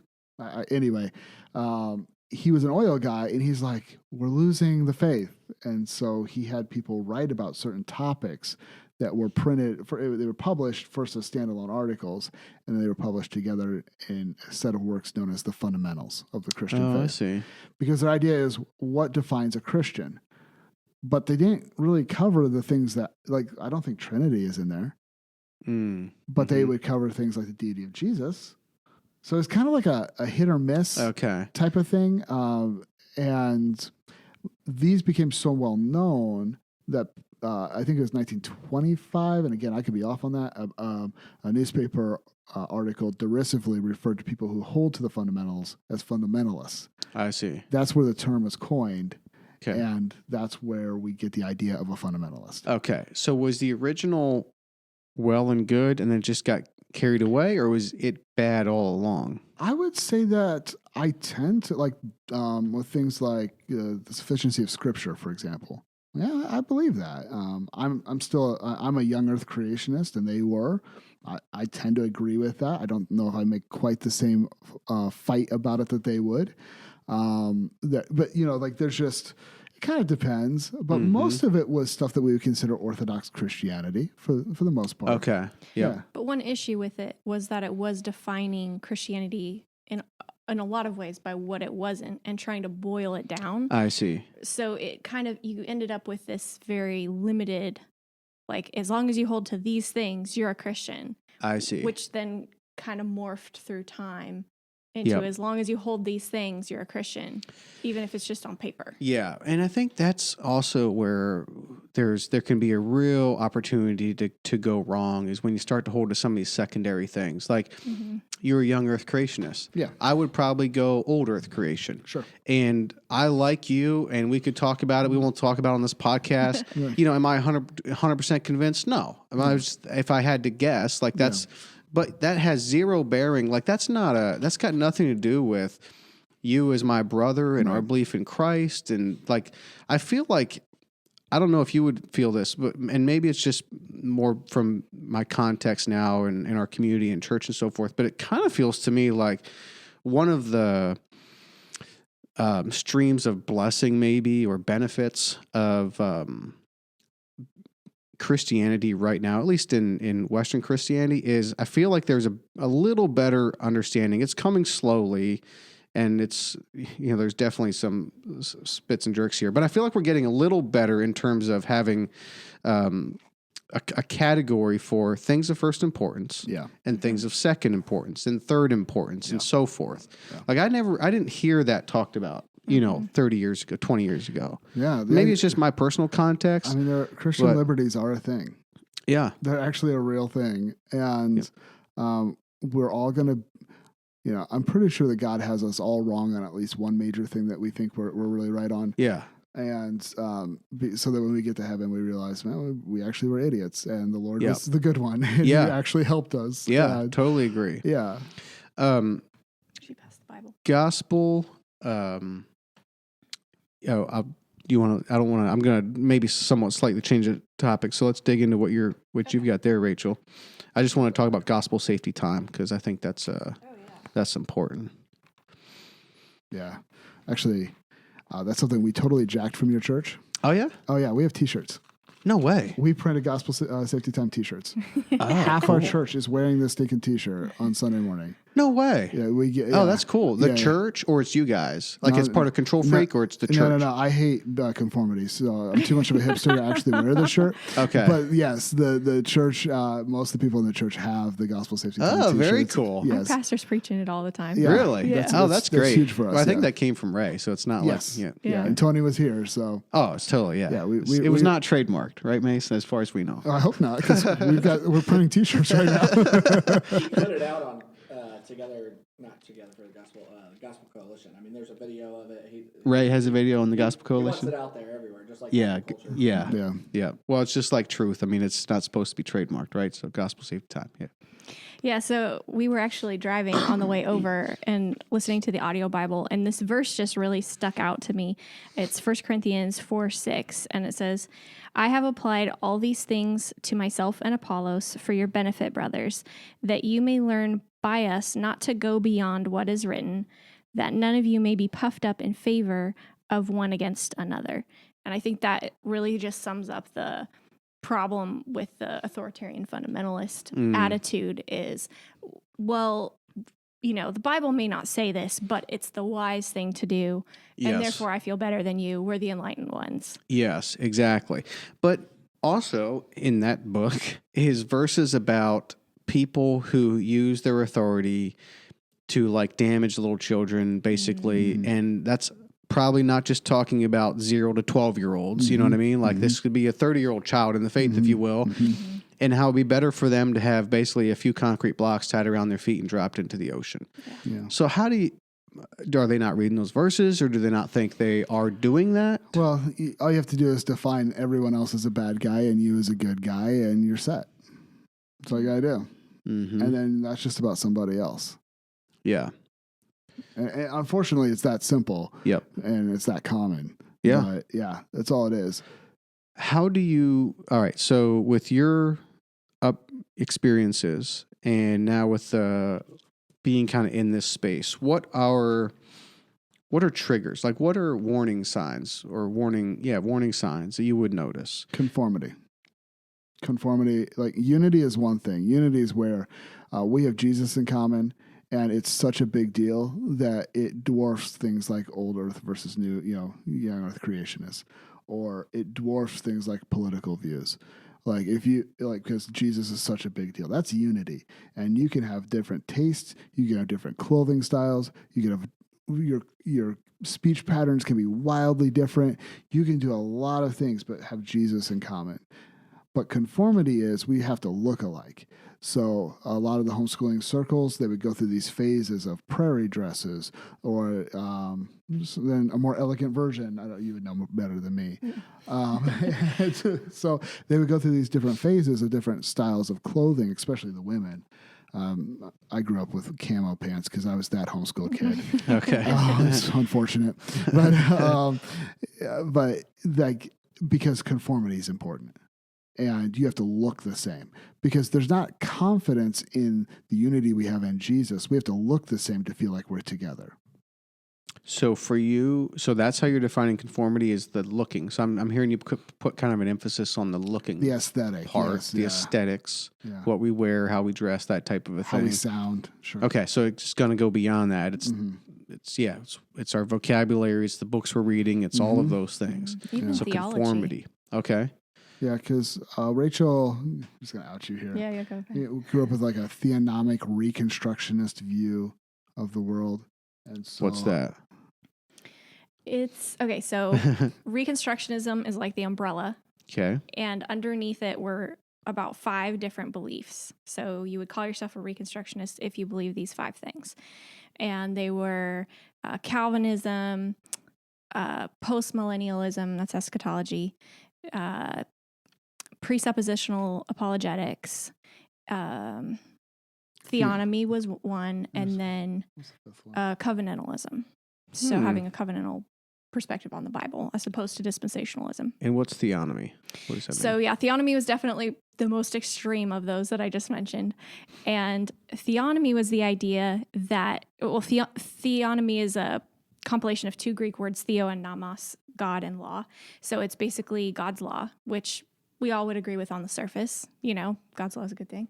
But I the vote way yes. that they but the way that they took that was that unless the New Testament, and this came out of their covenantal perspective, that anything from the Old Testament is going to come across into the New Testament unless it's specifically repealed in the New Testament. Mm-hmm. So therefore, they have made the argument that because God's law, the civil law in the Old Testament given to Israel was moral, it carried over. So we should still execute homosexuals. And it got very extreme. Oh, wow. Now, I will say that actually some of the biggest supporters of our podcast are Reconstructionists, theonomists. But there is a subsegment which really take abuse seriously and things like that. So I just want to say that because we have some dear friends that would still be in those circles that will say, well, that's the maximum penalty that could be applied in certain cases, but it doesn't necessarily mean execute everybody. Sure. There's a lot of degrees within. Yeah. So I feel a lot of people who are just being introduced to it are going to go, to this idea are going to freak out. Yeah. Rightfully so, because it's been used in some very dangerous ways. Mm-hmm. But I think there are some, again, very faithful Christians. That I wouldn't even really consider that fundamentalist, but they do hold to some of this theology. So Okay. I want to put that, I think that caveat's important because I don't want to paint with too broad of a brush. Well, what's interesting is you were kind of going through those points. I mean, I'm Calvinist. I'm covenantal. I mean, there's a few things there. I'm like, I'm like Reconstructionist. I don't know. When did this term come about? Where did Reconstruction? What's that? Rushdoony. R.J. Rushdoony was a guy, I think his works became popular in the 80s. So this movement really grew a lot in the 80s and 90s. Greg Bonson, you may be familiar with him. He was a Christian apologist. He was a Reconstructionist. There were a lot of people. A lot of it was connected to some religious right political stuff as well. Including Vision Forum. They were very politically connected as well. Oh, really? Yeah, with the religious right. Still are? Well, Vision Forum fell apart. Doug Phillips fell into sexual sin, starting with a minor, and then she got older. So, I mean, we're talking some very evil things here. And so the organization has mostly fallen apart. They still technically exist. Yeah, but what's interesting is when they fell apart, I kind of started to move on in the years following and felt like, oh, everybody else must be too. And since our podcast and since being able to be, connected with a lot of people who are coming out of the movement, we've realized this is actually still thriving. Like Reconstruction? More of the stay-at-home daughter pieces of it, But Reconstructionism is often in there. Mm-hmm. And again, like I'm not going to push somebody out for being Reconstructionist. In fact, I have some friends that I really value that are Reconstructionists. Okay. Yeah. Yeah, but they're definitely taking that Reconstruction in a different way, I would say, than the original Reconstructionism did. Okay. It's morphed. So gospel safety time. So at Emmanuel, it's very easy to get thrown out of the church with one caveat, and that is you are like attacking or abusing other people. If you're not doing that, it's very hard to get thrown out of the church. What you say, Mason? Yeah. I mean, it's if you're dealing with a sin yourself and those types of things, I mean, this is what the church is here for, right? Like this is, come on. We're all sinners and we help each other through this. But if you're coming in looking to take advantage, looking to, damage someone's safety or those types of things, we have a very short leash for those types of things. Same for our church. Yeah, same for our church. Because the way that Miguel puts it is you don't have the safety to take somebody else's safety. Yeah. Yeah, that's put very well. Yeah. So this is kind of coming back around to like, what are the warning flags? Like, so you mentioned, conformity, over conformity maybe is like a trigger that, that could be a danger. Right. It could be dangerous. Yeah. What are some of the others? I would say a lack of transparency about your own sin is a big one. Because in the cultures that I grew up in, Vision Forum and all that stuff, it was definitely, there was a very heavy emphasis on acting like you had your, stuff together. Like I'm a good Christian. I'm very mature. I'm not going to tell you about sin. I'll say I'm a sinner because we're Mhm. reformed. Right. But I'm not going to say specifically I'm struggling with this week, right? Yep. Because now I've dropped a couple rungs on the spiritual ladder. Right. Yeah. So, yeah. I think that is a huge one. I also think there's like if what the leader says just goes, I think that's a huge issue. Yeah. So my church is congregational. Okay. Which means that the final authority in the church is actually with the members of the church. So we could fire our pastors, I guess, but we have amazing pastors, so don't want to do that. Technically, we could, and that was the one piece I was super skeptical of when I showed up in Virginia.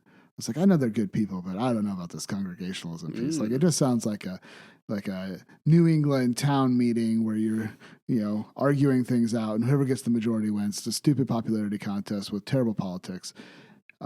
Unfortunately, what we've experienced has been very, very different than that, where the leaders lead, and yet there's an accountability to the congregation. Mm. So I, as a member of the church, am responsible for what is preached on a Sunday. If it's evil enough, I am responsible because I have the authority. To make sure that what comes out of that pulpit is not contrary to the gospel and contrary to Christ. Yep. I'm responsible for my brother who hasn't shown up in 3 weeks. And I remember the last time that happened, I had a church discipline them because they fell into sin, and that was me, and I had to do it, and I was responsible for that.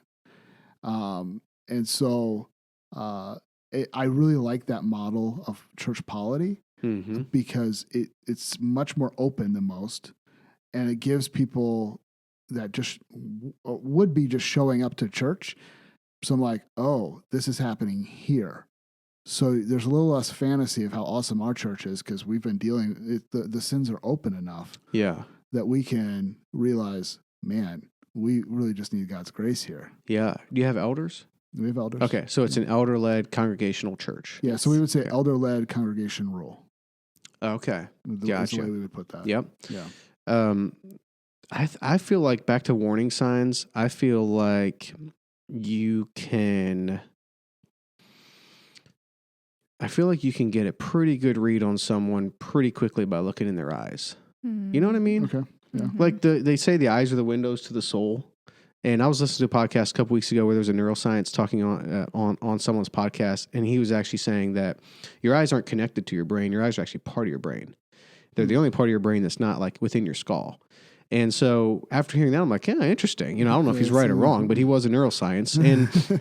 But I do feel like, the eyes are the window to the soul. Sure. You know what I mean? Sure. Like when you're there have been a few people, in my, 13, 14 years of marriage and, 10 years of having kids, where I'm going to pay a little extra attention, and I'm going to keep some space between me and you because of the look in your eye. That's so important. And I'm not, look, I do not like judgy people. Please hear me on this. Like, I do not, giving people the benefit of the doubt is very important to me. I think it's how you should approach the world. I think it's how you should approach other people.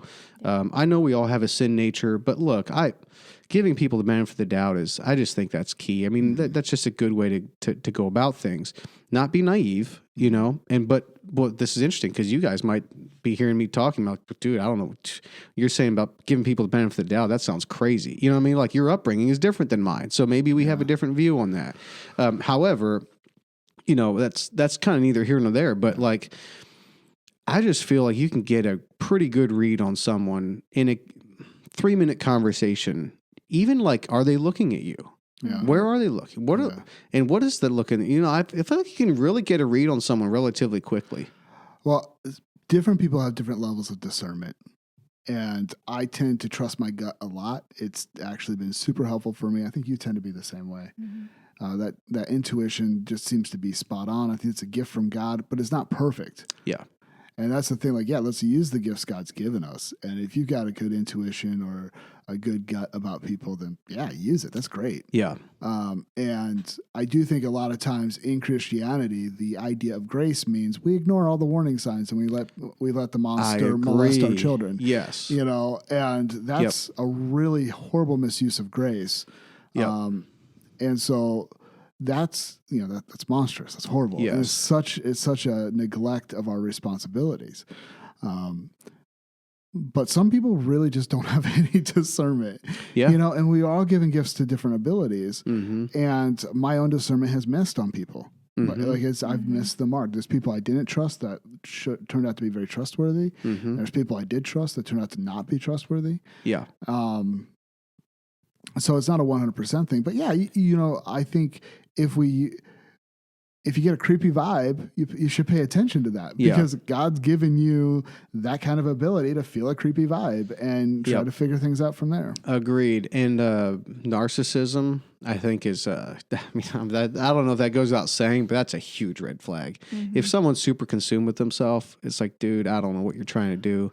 I just lose interest super quick. I think it's so hard though, because you're absolutely right, but I think it's super hard because so much of evangelicalism is actually led by narcissists. Like, you don't have to go very far back in history. Look at the people who have fallen that we would consider good, conservative, gospel preaching brothers. There was the Paige Peterson thing, but bigger names than that. Like, think of Mark Driscoll, think of James White, think of who are some other? Doug Phillips was one. Bill Gothard was one. These are people that have touched millions of lives. Yeah. Just the names I've mentioned. And I know I could come up with more. Yep. So, but you're proving my point though, because they were narcissistic. They were narcissistic. You know what I mean? But I don't think people know how to recognize a narcissist. Yeah. You mean when it's actually happening? When it's actually happening. Yeah. Yeah, you're absolutely right. I agree with you on that. Yeah.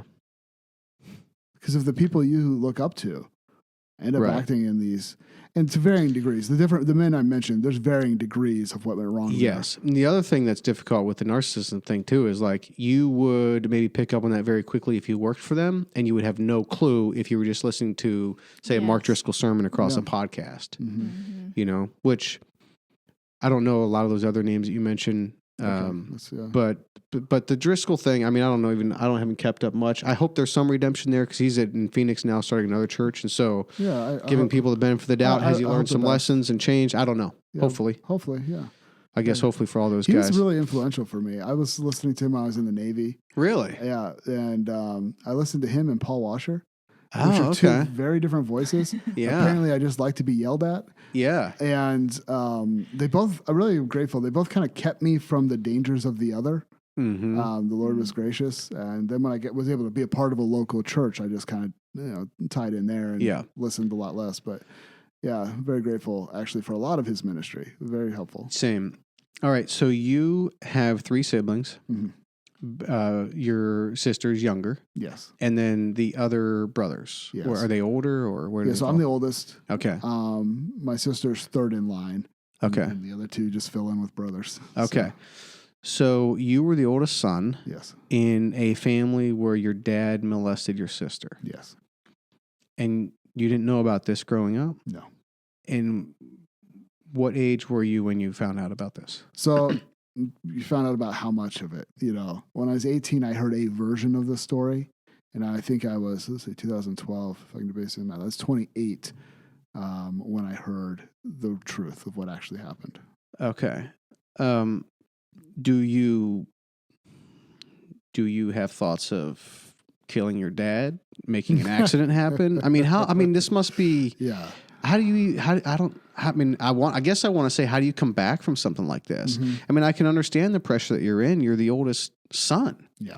That's awful. It's awful. It's the most awful for your sister, obviously. And it's one of those sins that, oh man, I just, there's so many other sins where, they confess and things, and you can just be so forgiving and understanding. But man, this is one where I don't care what you say. Well, it definitely pushes what is our actual understanding of grace and forgiveness. It must. It has to, because forgiveness doesn't just mean that things go back to normal. There has to be, in certain cases, a new normal. I may not. So the place I am now is, I don't think my dad is repentant, which is messy because he quit doing his molestation without anyone telling him to.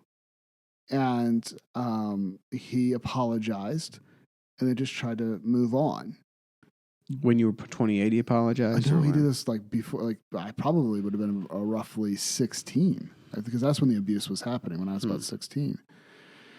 And maybe 17. I'm a little off, maybe. But anyway, and then when I'm 18, I hear a version of the story, which was a very minimized set of lies that contained a little truth. But, you know, he's never going to be alone with our daughter, ever. Like, that's not forgiveness. That's not grace. Yeah. That would be negligent and trying to take the easy way out and not actually dealing with the emotions necessary to be honest about the situation. Okay. And if you have sons one day, same. Same. Yeah, any of your kids, he's still your dad, but he will not be alone with any of your kids. And actually, I have not spoken to him in over 5 years. Oh, wow. Well, there was 2 phone calls. I've not seen him in over 5 years. Okay. I don't think I've spoken to him. Can you just grab Rachel some more water, please? Maybe like 3 or 4 years since I last talked to him. Okay. But yeah. So, because there's boundaries, because I don't see true repentance. Okay. Every time he talked about the sin, he would either minimize or blame shift. Every time. He would say the right thing. He's a trained biblical counselor. He would say, I was wrong for, and he would state what he did. Will you please forgive me?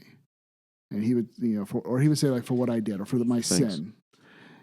And well, that sounds really good, doesn't it? But he's a trained biblical counselor. He knows what he's supposed to say. He just wants things to get back to normal, not have to pay a price. Mm-hmm. So I eventually came to the place where if he had turned himself in, I could have trusted him with a relationship, because then he's willing to pay a penalty for what he did. Mm-hmm. And with a plea deal, he probably wouldn't have even gone to prison, honestly.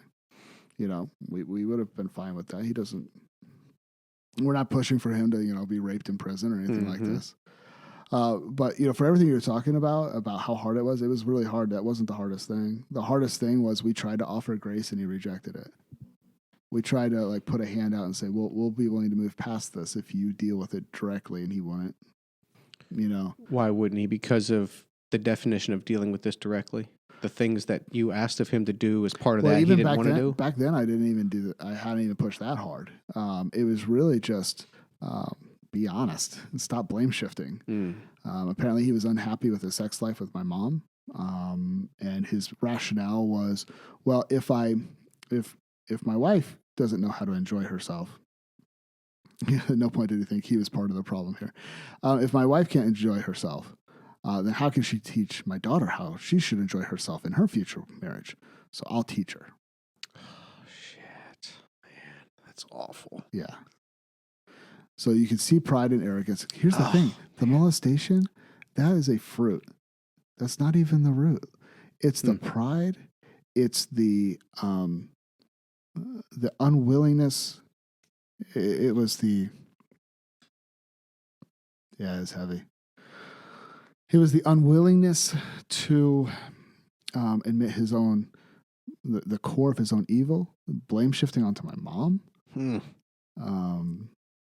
There's that's where this started. His domineering, he needed to take control. Yeah.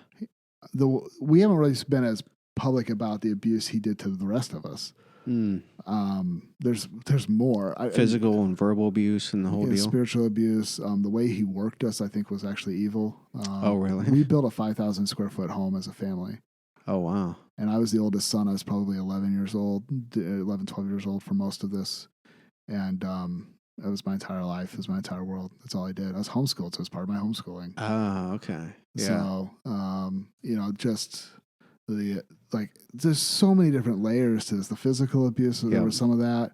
I still wake up screaming at night. I was starved as a kid at one point. Really? Yeah. You'll wake up and have night terrors? Yeah. I didn't know how much till I got married, but yeah. What do you think is happening? I don't remember most of it. I don't know. Yeah. I have occasional memories of dreams and stuff, but most of it I don't remember.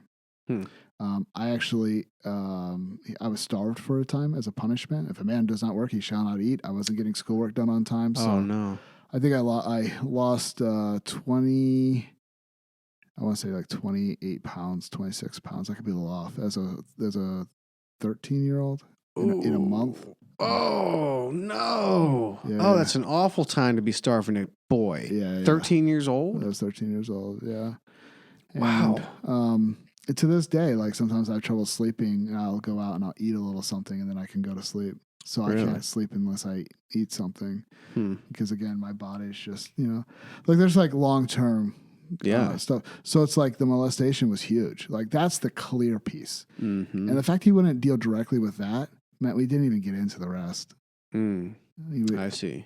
So, but even then, the abuse was horrible. It was evil, but we loved our dad, and we still love our dad.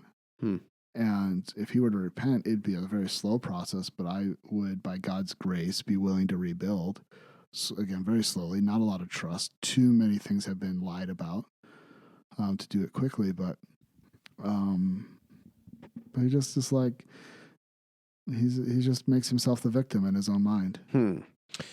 So for vacation, he was or is a therapist, counselor? So he's an engineer, but he Okay. did what's called nouthetic or biblical counseling. Okay. And so it's crazy. He's a very smart guy. His counsel has helped save marriages, probably helped ruin some marriages too. Like it's a mixed bag, but he's still with your mom? Well, my mom's still with him. Okay. Yeah. Do you have a relationship with your mom? Yes, I do. Okay. And do you try to get her to leave your dad, or? I never have. I told her that I would support her if she did. Okay. But I was like, that's a marriage covenant. That's not my call. Mm-hmm. It's definitely harder to have a relationship with her as long as she's with him. Like a lot harder. Yeah, I can imagine. Yeah. The other siblings, like your other brothers, do they have any kind of contact with him? One of my brothers hasn't had contact in years. The other one, so my youngest brother, and I don't want to tell too much of his story because it's his story, but he actually was probably the smartest of all of us, or at least intuitively, just did not trust my dad from age 5. Really? Like from a very young age. And so there was just a lot of hatred that he had towards my dad. He got saved as a teenager, and he really tried to, and so he's tried to, since becoming a Christian, kind of later than the rest of us, which is amazing that we're all believers. And still hold to the faith. But he, has really tried to work on his own bitterness and anger. Mm-hmm. So from time to time, he has reached out. But that's, my read on that, best, for what it's worth, is that that's more for him and dealing with his own heart than it is anything else. Any of your siblings have kids yet, or will your kid be the first? No, I have one brother with kids. Okay. Yeah, he's got a couple of girls. And have they met their grandfather? Yes. They met him. Okay. Because, they were around just as things were coming apart. Mm-hmm. And so is it a correct assumption that you didn't report him to the police? I assume we reported him to the police. You did?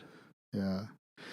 So back in whatever year it was, 2003, maybe. Somehow I got to my pastor, what my dad had done, and my pastor called my dad and said, "Turn yourself in or I will." And for that many years ago, I actually think that's a fantastic response because there was so much 2003? Yeah. Yeah. And the fact that my dad was an elder in the church too. Oh, wow. The temptation to try to hide it would have been so strong. And so I really do appreciate that pastor doing that. And that may have saved other people from being molested, because once my dad had the spotlight on him, it would at least curtail behavior, I think. Mm-hmm. But at least it was the right thing for him to do. My sister, again, one of our interviews is with my sister, so this is all public. But she kind of lied to protect my dad when she was 11 or 12 and being questioned by investigators, which is a horrible place to be. Then later, she recognized that she lied, and she went back and she corrected this story. And they asked her, "Do you want us to press charges or not?" And in her mind, the whole deal was, "I'm not his judge. You do what you do. I'm not taking responsibility for what happens to him." I don't know how they read that, you know. Right. But they didn't press charges at that point. Well, they couldn't, right? They could have. Yeah, they could. Are you sure? They can still. If someone who is assaulted like that does not press charges, They can press charges up through. I don't think the statute of limitations is up for. It's either just ended or we have another year. what I meant was if the person who is, say, perpetuated against doesn't press charges. In the state of Indiana, they totally could have pressed charges. You think they could? Okay, they gotcha. told me they could. Oh, okay. Yeah. So why do you think the police department just has lots of things going on, and this was years ago? What they told us was that we'll put it in the file then, and if something else comes out, we'll hit them with both charges. Yeah. So again, I think it was more of they're busy. They've got a lot going on. It's a smaller county. They probably don't have a ton of resources, so they'll just if something else comes up, then they'll make sure they'll drop the hammer extra hard on him. Yeah. Yeah. Yeah. Dang, man. It's amazing what humans can live through. I mean, that's hard, man. I cannot imagine, seriously. Yeah. And I think when all this came to the surface, that's when when I first moved to Virginia, I'm starting to recognize I probably shouldn't have been starved as a kid. No. That probably was wrong. And now I can go, oh yeah, that was abusive, but I wasn't even there yet. Yeah. I can, just like, and there's many other things too, where just realizing I didn't have a good family. Yeah. And all these years I thought my family was awesome. Was this a big thing that you guys worked through when you were getting to know each other before you got married? Yeah, for sure. Did you work through it more before you got married or after you got married? Both. Yeah. Okay, yeah. Yeah. I'd say maybe more emotionally since we've gotten married, but theoretically, and like Joe was already in a pretty good place when I met him. Mm-hmm. He had worked through a lot, and so we both had, and that was one of the things that drew us together was that we were processing that we were not trying to ignore what we had been through and really face it. And so we did that together in our dating relationship and engagement, and then even before we were dating, just as friends. Yeah. Oh, really? Just talking about both your upbringings, processing. Well, the fact that we met over her trauma with an abusive ex, just it lended itself to those kinds of conversations. Yeah, and it went from there. Yeah, I'm just thinking that like the direction from God in the Bible of husbands love your wives is like, that's not coincidental that's the thing for men. Like that's the instruction for the husband and dad is love. That's not coincidental. No. Because what's the instruction for wives? It's not love, right? It's something. Submit. Okay. Or you can even say honor. I think honor, depending where you're looking, which verse you're talking about, but yeah. Yeah, like I think in this conversation, like honor is probably because submit obviously we'd have to define that. But that's the thing, right? Like loaded word. It is a loaded word. Yeah, it doesn't make it wrong. It's just back to context and definition and clarity and those types of things. But yeah, like that is that's the instruction to women is honor, and the instruction to men is love. It's striking to me that it's not necessarily love for both or honor for both. Well, yeah, and of course, Rachel loves me, and I do honor her. Of course, of course. But there are things that I think do need to be emphasized, and men, Rachel's much more naturally loving than I am. Like I just feel her love like all the time. And actually that's one of the things that amazed me when I married her. I was like, wow, she's really kind. I didn't know how much I needed that because I just hadn't really experienced it like that before. Right. Yeah. And I was like, whoa, like this is healing me. Yeah. I never felt it like that before. And and yet there's things that she does that I just take as disrespectful. I'm like, oh my gosh, why'd you do that? And I'm like, babe, did you even think of this? And she's like, no. I'm like, yeah, it didn't mean for it to come across no intention. Yeah. And just like many of the things I say, there's no intention of me being unloving. Yep. And yet there it is. Yep. And I almost think that like if you have like that honor versus love kind of thing, they mostly overlap. It's just what's the emphasis? Yep. Yeah. Well, how do you plan to raise your kids? Like, how do you plan to take your experiences and your beliefs, some good, some not? But you've definitely had experiences that not a lot of people have not had. And that's going to, I would think, has informed your worldview on a lot of things. And so as you become parents, I'm almost thinking like the temptation can maybe be there to overreact if you're not, to use the word wise. You know what I mean? Where you just overreact and then it's hard to parent well because you're overreacting. You know, I mean, this has to be a concern as you bring your own kids into the world. And I'm not worried about it. You guys are going to be awesome parents, but I'm just kind of curious how you're thinking through those. I'm worried about it. I actually, even more broadly than parenting, I feel the pull of liberalism. Like I feel the pull of progressivism. I feel the world siren song, if you will. And I'm like, that sounds good. Because it's not this. Yeah. And it's not what I experienced. And so, by God's grace, I've been shown kindness by people who love His Word, and so much of what we are able to do is because of the kindness of others, even people who didn't understand us. And so, and the fruit of that kindness being sowed in our lives has just put us in a place that's healthier, I think, than a lot of people who came out of what we came out of. And which is, again, one of the reasons why we want to do this. We want to push that forward and leverage that for the gospel as much as possible. But going back to the parenting, like we actually think we're probably going to spank our kids. Not the way we were. Were you spanked? Oh, my goodness. Yeah, so much. I was spanked a ton. And I totally needed it. And everything was as it should have been. Okay. So I do not have a problem with spanking. I did not experience spanking in a wrong way, but I was spanked a crud ton. Sure. Because I was a real troubled kid. Yeah, I think we'll do it. I want it. It'll probably be a little bit more last resort. Yeah. Type of thing. There'll be no joy in it. I think my dad was pretty good about not being outwardly angry when he spanked most of the time, which I think is good because that would have been more harmful. But there was still a look in his eye where I think he liked the power. And,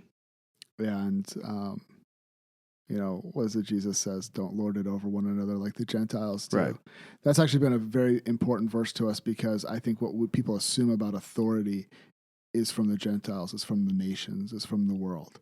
Authority is lording it over people. So when you look at authoritarianism, the idea is just you lord it over people. So when you have those damn hippies, right? That's they ruin everything and they don't listen to authority. Yeah. The reaction, fundamentalism. Well, if the world does it, we'll just do something different. Yeah. Who says then we're going to double down on authority? Yeah. But the authority is not the authority of Christ. The authority is the authority of the nations, of the Gentiles. And we will lord it over you. So you end up with men lording it over their daughters, saying you will stay here so you marry someone else who can lord it over you. Okay, yeah. And you end up with pastors who lord it over their congregations, saying you will dress this way, you will not listen to this music. And you end up with perverts lording it over children sexually. And I think that lording it over idea is huge. Yeah. And even from, I think, a self-deceived place, because I think a lot of people in that position, their intentions are, well, I'm going to take this definition of authority that I've learned from the world, which is equal to power. And therefore, I'm going to lord it over you for your good. Like, I know it's better for you. Oh, okay. And so that self-righteousness. I see. Yeah, somehow turning the script and not admitting that you're lording it over them because you have a authority problem, but you're saying I'm lording it over you, and this is somehow for your good. Right. Yeah. Whereas in Matthew, where Jesus talks about authority, he says, "Don't lord it over like the Gentiles do." And what does he do? He washes their feet. Yeah. He's totally contradicting their understanding of what authority even is. Yeah. Yeah.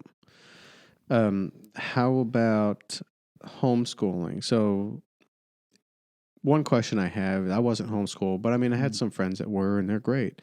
And then if I'm completely honest, there was sometimes where it seemed a little bit weird. Just a little bit, huh? Yeah, but also it's more popular in Tennessee than it was in upstate New York, and Yeah. I haven't seen the weird part of it very much. But then you hear some of these stories. So what are your thoughts on homeschooling? Does this stuff come out of homeschooling, or does people that homeschool tend to be more into this? I mean, and I'm sorry if I'm offending people right now. I'm not trying to like lump it all together. It's just you guys were both separate families on different parts of America here, and you encounter things that are not right, and you were homeschooled. Like that's Yeah, it's a fair conversation. Absolutely. what's going on? Yeah. Yeah. Do you want to or me? I can. Go I ahead. can Go answer ahead. it. Yeah, go ahead. Yeah, I mean, we actually plan to homeschool. Okay. We both had not great experiences with homeschooling, but we haven't let that define whether or not homeschooling could be done well. And Okay. so we don't want to just pendulum swing and go, okay, that was unsafe, therefore it can't be safe ever. Mm-hmm. So we want to do it differently than Mhm. how we experienced it, Mm-hmm. but I don't think there's anything wrong with it, and I think I it can think be it- helpful. I mean, if the family can do it well, it's really great. Not all families can do it well, and they should not be shamed for that or expected to homeschool. Mhm. Yeah. We're one of those families. I mean, Great. we'd be awful. Like, we're doing online school right now, and it is a disaster. That's partly because online school was a disaster. Like, they weren't ready for it Sure. and everything. I mean, it's so bad. But Yeah.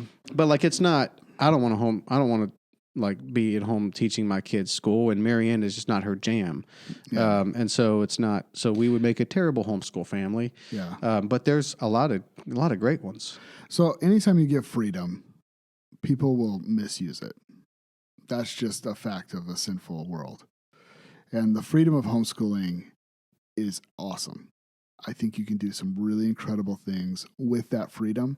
Unfortunately, the cultures that seem to grab hold of it first were often filled, not always, but often filled with people who wanted to use that freedom for evil. Oh, okay. So you could probably make a similar argument about like any freedom, whether it's what drugs you put in your body, or do you carry firearms, or whatever. Yeah. You know, any freedom that you give can be misused. And yet we still see for freedom Christ has set us free. Yeah. So the answer is not shut down freedom. The answer is let's use that freedom correctly. Yeah. I think that homeschooling made it easy for people who wanted to isolate. Yeah. And so that isolation piece that Rachel was talking about earlier is something where you have like socially awkward people who felt wronged in school. So they're going to go do it better. Hmm. And they're idealistic, and they think that if they just teach their kids, they'll show the world how screwed up the world is. And their kids will be smarter and better, and they're going to be well educated, and they're going to live right. Those ideals, right? And idealism is so destructive. So you take isolation and idealism, and then you raise children in that. I see. Well, that's a tough way to learn how to deal with the world. Yes. Because you're better than everybody, but you haven't actually been exposed to anything. Yes. And honestly, both of us had varying degrees of that in our own lives and upbringings. Okay. So I joined the Navy, and I'm like, I'm smarter than everybody. And then I realized, oh, there's smart people in the world. Yeah. Who knew? Right. Do you think that was all right? So you guys are right about 30. Your parents' generation. Are you referring to like your parents maybe were in school and didn't have great experiences, and then they sort of maybe reacted to that, and then you have this Absolutely. whole generation Yeah. that reacted to that in homeschool? Yeah. So second generation homeschooling is going to be interesting to see where it goes because What do you mean second generation homeschool? Has this not been a thing for much more? It actually has been longer than it was very But it's- small groups of people until Yeah. recent. Really? So my home education, so I was born in 1984. I am one of the earliest people that was homeschooled where it was not illegal. Oh, wow. So, like the homeschool movement as we know it, like at scale, for it to be this big of a deal as it is now, it's is new. not that old. No. It's- No. Wow, Yeah, you definitely have interesting. stories of people doing it in the 70s, but they were weirdos. Like, Ah, and I'm not saying interesting. that they were necessarily weirdos, but they were seen as weirdos. Right. Yeah. So it will be interesting to see how it plays out. But on the good side, then you have a lot more structure built around it now, where you can get together with other families and other kids and those types of things. We had that. My parents started a group. We had 200 families in our homeschool group. We had our own basketball team. Oh wow! Yeah, we could crush the private schools. Really? Yeah, because I mean, what do the kids have to do but go outside in the cornfields and play ball? Yeah. Both my brothers were great basketball players. I made the team, but anyway. Okay. At least 1 year. Yeah. But, no, it's just like there was a lot of things in place. Okay. And I think there is even more in place now, especially with the internet. You Yep. can get a guy to teach a subject Right. in math that, neither parent knows, and, Yep. the parents can be involved. I'm actually kind of excited to see what we can do. Yep. I'm like, we were actually just talking like, hey, if we wanted to learn Spanish, like how early do you want to start? Or, Right. like that kind of thing. Yeah, the answer is young. Yeah. Start them young. Mhm. Yeah. So you're planning to homeschool your kids. You both were homeschooled, Yeah. and you would look back on that particular experience. All right, so you had some experiences that weren't great, but would you choose to be homeschooled again? That's a good question. I don't know. Okay, it's tough to go back and change, I guess. I don't know. But I guess it's striking to me that even with the negative experiences you guys went through, and part of it was including homeschooling, you're planning to homeschool your kids. So sort of like you're, eating the meat, spitting out the bone, I guess, so to speak. That's what we try to do. Okay. That's definitely what we're trying to do. Well, and going back to your question earlier about like how are we feeling about parenting? I think one big thing that we talk about a lot is just the piece that has hurt so many people coming out of these movements the most hasn't even been what we've experienced. Like, I was kind of unschooled. I basically did maybe 5 to 10 textbooks my entire school experience, Oh, period. wow. I'm kind of uneducated, How Okay. at much? least in a How typical much? textbook. Sure. How much sense. math did you cover? I think I did 2 textbooks of math. No way. Yeah. So, like, would you say you got like what, 5th grade math? You think, or like Probably 8th that's grade, where or- I'm about. Yeah. Okay. I mean, long division is still hard. So Yeah. Well, it's hard for anybody. That's why we have calculators. So yeah, I mean, there's definitely like big holes in what I received, but it's not even the pieces that hurt us so much that are so incredibly painful. The thing that has hurt so many of us coming out of the movement is the unwillingness of our parents to recognize what they did. So we'll go to them and say, hey, like this was really hurtful. And there's not a humble response of, wow, we're so sorry. What can we do? Instead, we're hearing a lot of things like, and I'm speaking more broadly here, not necessarily our particular parents, Right. Yeah. is like, well, we did the best we could do. Right. Great. That's awesome. Yep. That still hurts, Yeah. and it wasn't what you should have done. That's right. Or it might be, well, what do you expect from me now? Mm. Well, thanks for that humble response. Yeah. Humility, maybe? Sure. That'd be a good start. Yeah. You mentioned some of the negative effects or when people homeschool because of 2 motives. One was isolation and the other I can't quite remember. Oh, idealism. Idealism. Okay. I think that's really well put because, my sister, for example, homeschools, but I don't think it's born out of isolation and or idealism. And so I think her kids are going to be fine. Like they're Probably. great nieces and nephews. Yeah.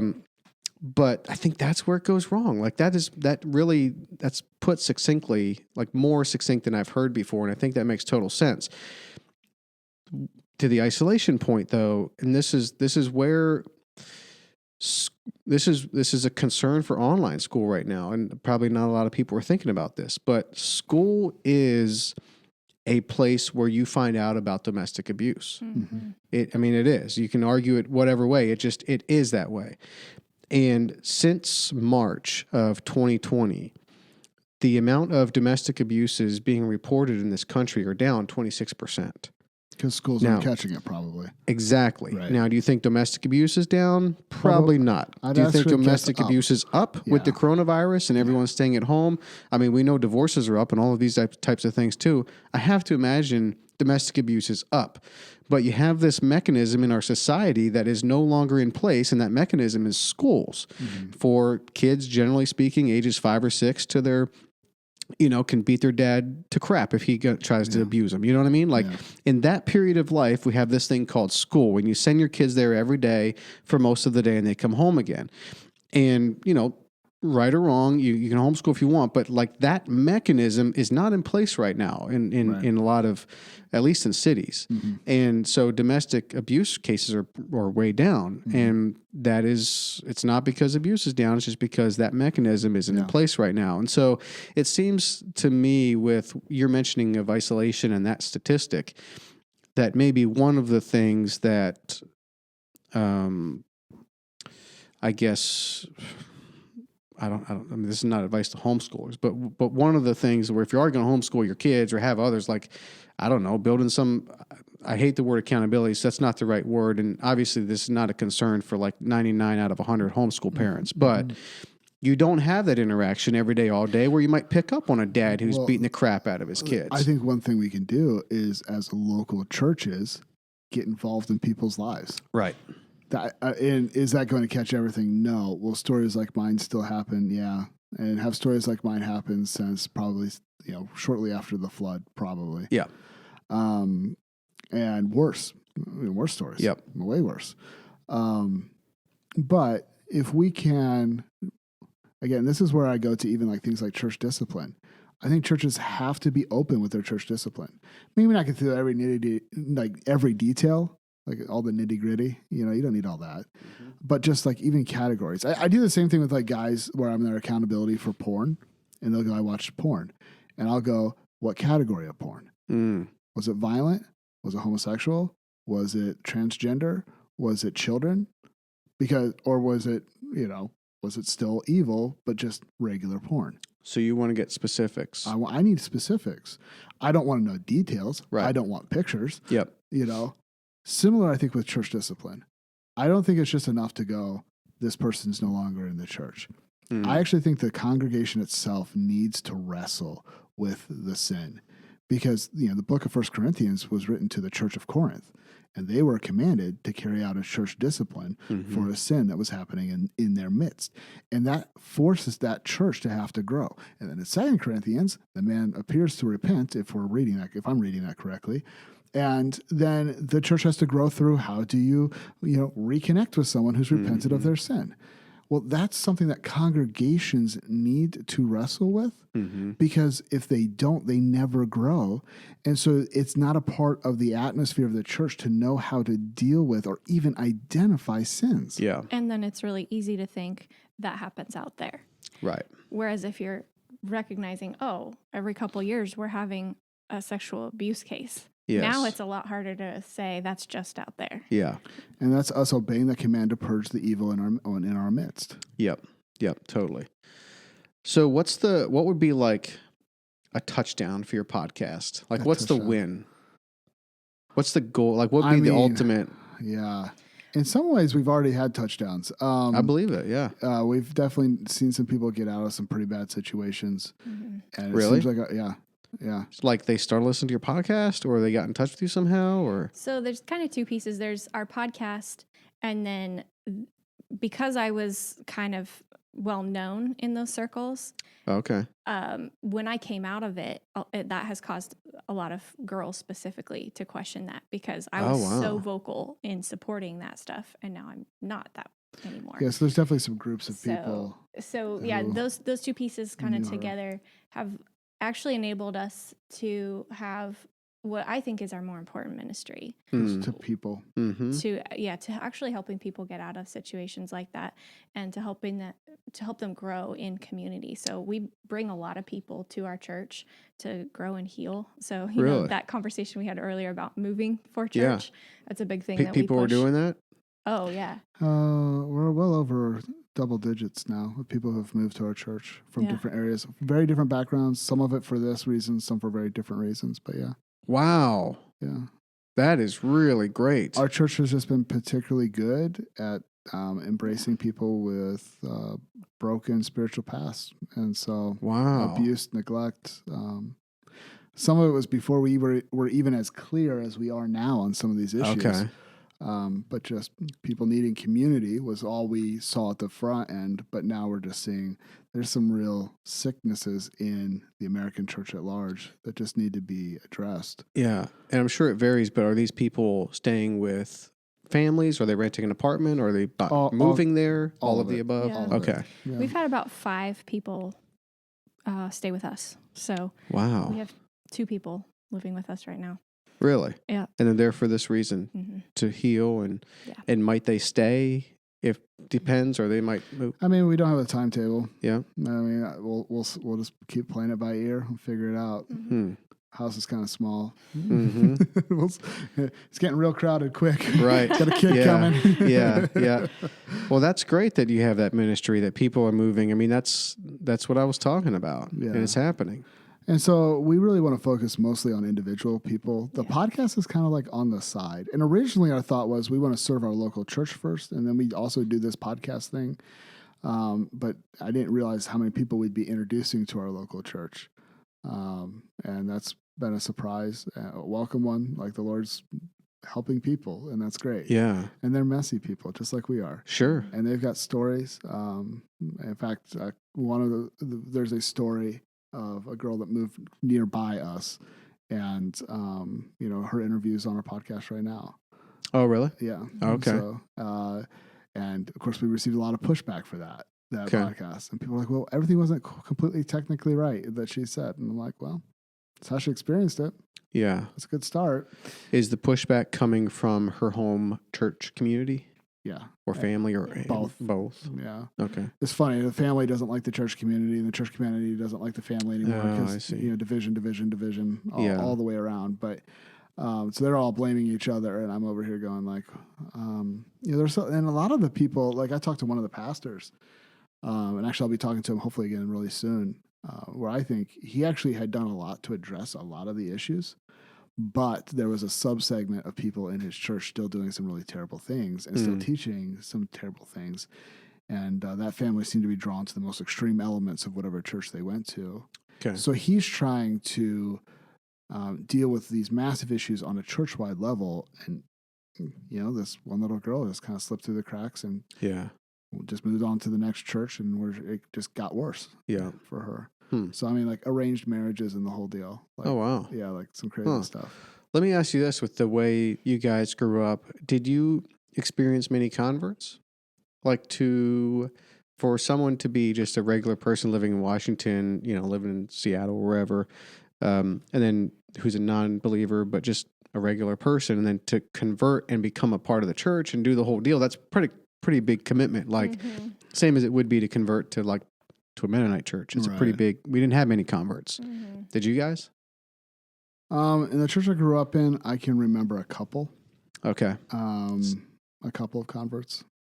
So mostly just like the We know- reproduction yeah. of children, and like Yes. that's mostly where it was. Yeah. For me, my experience was that my church wasn't really part of the whole Vision Forum thing.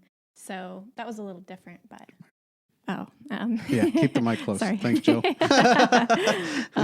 So yeah, my experience was a little bit different there, but I think it was a hard jump for people to Yeah. go into that. Well, yeah. I mean, it's a. I don't know. It flips the an world extra on- commitment. Yeah, and I think, especially when you consider fundamental circles, it's all like, we're not the world. So the people who do jump in are just mad at the world for some reason. Right. So there's some other motivator most of the time for them to jump in, besides just the glory of Jesus, which Yeah. should be what's doing it. Well, that's a key point, because it's a commitment to just be a regular person and then say be saved and join, say, an Amish church. And sometimes people do that because that fits it's got nothing to do with salvation. Mhm. It just fits the kind of the quintessential way of life, or whatever sort of they found a little community that works for them. And it's not necessarily the glory of Jesus that's a driving factor there. It's It's we found someone who will accept us, you know, which I guess that's a great start. That's a It great just should start. move from there to the glory of Jesus being a driving factor. Yeah. This thing of you being famous in your circle and now not being part of it is interesting to me. How long ago would you have been like propagating the beliefs in your circle, would you say? Like how long ago were you famous in those circles? Probably from like age 20 to 26. So I'm 29 now. So 3-4 years ago, you were in that camp and were well known in that camp and was advocating for that camp. Yeah, I use the term second tier celebrity. Okay, you were a second tier celebrity in the camp.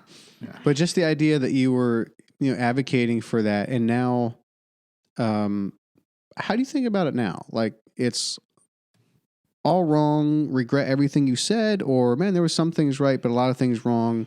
Like, how do you kind of work through that? It's a big process. Yeah. It's not easy.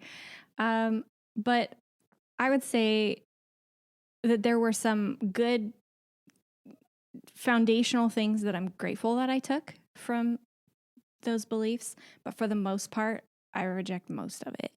And I'm grateful that I have the ability to, speak against it now, especially with our podcast. It's honestly one of the first times I've said anything publicly about it. For a long time, really? I stayed silent. Okay. So the podcast is sort of the first public declaration of now believing differently from what we did in the past. Okay. So you didn't necessarily go back and try to refute everything that you had said or written in the past necessarily. Right. It's just now it's coming across the podcast. And so if someone cares to listen and check up on Rachel, whatever your maiden name was, and they can see now how you might believe differently, why you left that type of thing. Okay. Yeah. And I'm also living in a way that's just contrary to that lifestyle. I have my own business. Okay. Those kind of things. Sometimes she even wears yoga pants. Okay. Well, did you wear like dresses or? Yeah. Okay. Skirts and shirts and stuff. Okay. Or yeah. Full. Okay. But okay. So no pants and stuff like that. Right. Okay. Gotcha. Yeah. So it's evident that you're not part of the Correct. thing anymore. Okay. You cut your hair? Yeah. Okay. Nose I've really Okay. corrupted you. I ruined the perfect stay-at-home daughter. I think you would. My wife would love to meet you. I'm sure. You're sure you have a lot to talk about. Different upbringings, but still some similarities with some of the core beliefs and everything. Well, what's crazy is the fundamentalism is like this joining piece, because we didn't want to just talk about Vision Forum, because then you've got Bill Gothard. Okay, well let's do that and Bill Gothard. Well, then you've got stuff in, say, like the IFB churches. Well, but then there's always more. Yeah. And then what's crazy is the similarities between Christian fundamentalism and, like, say, Islam fundamentalism. That you have the same factors: authoritarianism, control. The only difference is you don't have the message of Christ maybe even hidden in there that can break people out. Yeah. Yeah, that's one thing that a couple years ago someone asked me to give some thoughts on. They were intrigued by my upbringing and wanted some of the benefits, wanted to know like how we can glean some of the benefits from that without actually doing it. And so I did, I read our own like confessions of faith and those types of things and looked into it. And one of the things that did stand out to me, which I'm not trying to knock the way I was brought up, but it was evident when I was doing some research, was the similarities between that and Mormons. And it's like, well, some of these things that we kind of claimed as being good and being like a benefit to this culture, this tradition, this way of faith, if you will, like, well, the Mormons are doing it too. So now where do we go? You know what I mean? Well, and you could go broader than that. You can find Catholics, you can find Eastern Orthodox, you can find Ethiopian Orthodox, you could find anything, and you will find the same factors: isolation and idealism at play. Yeah.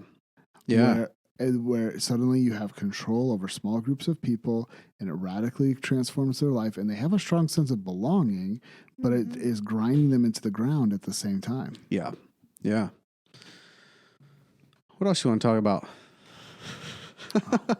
Man, we can fix all the world's problems today. Absolutely. Right? we can do it all. Yeah, I think. The nature of authority has been big for us. Yeah. Again, we kind of alluded to this a little bit with the idea of lording it over. But I don't know are you familiar with Jonathan Leeman? He writes a lot of 9 Marks. Yeah. Yeah, I am. Yeah. He's executive editor for 9 Marks. Mm-hmm. Yep.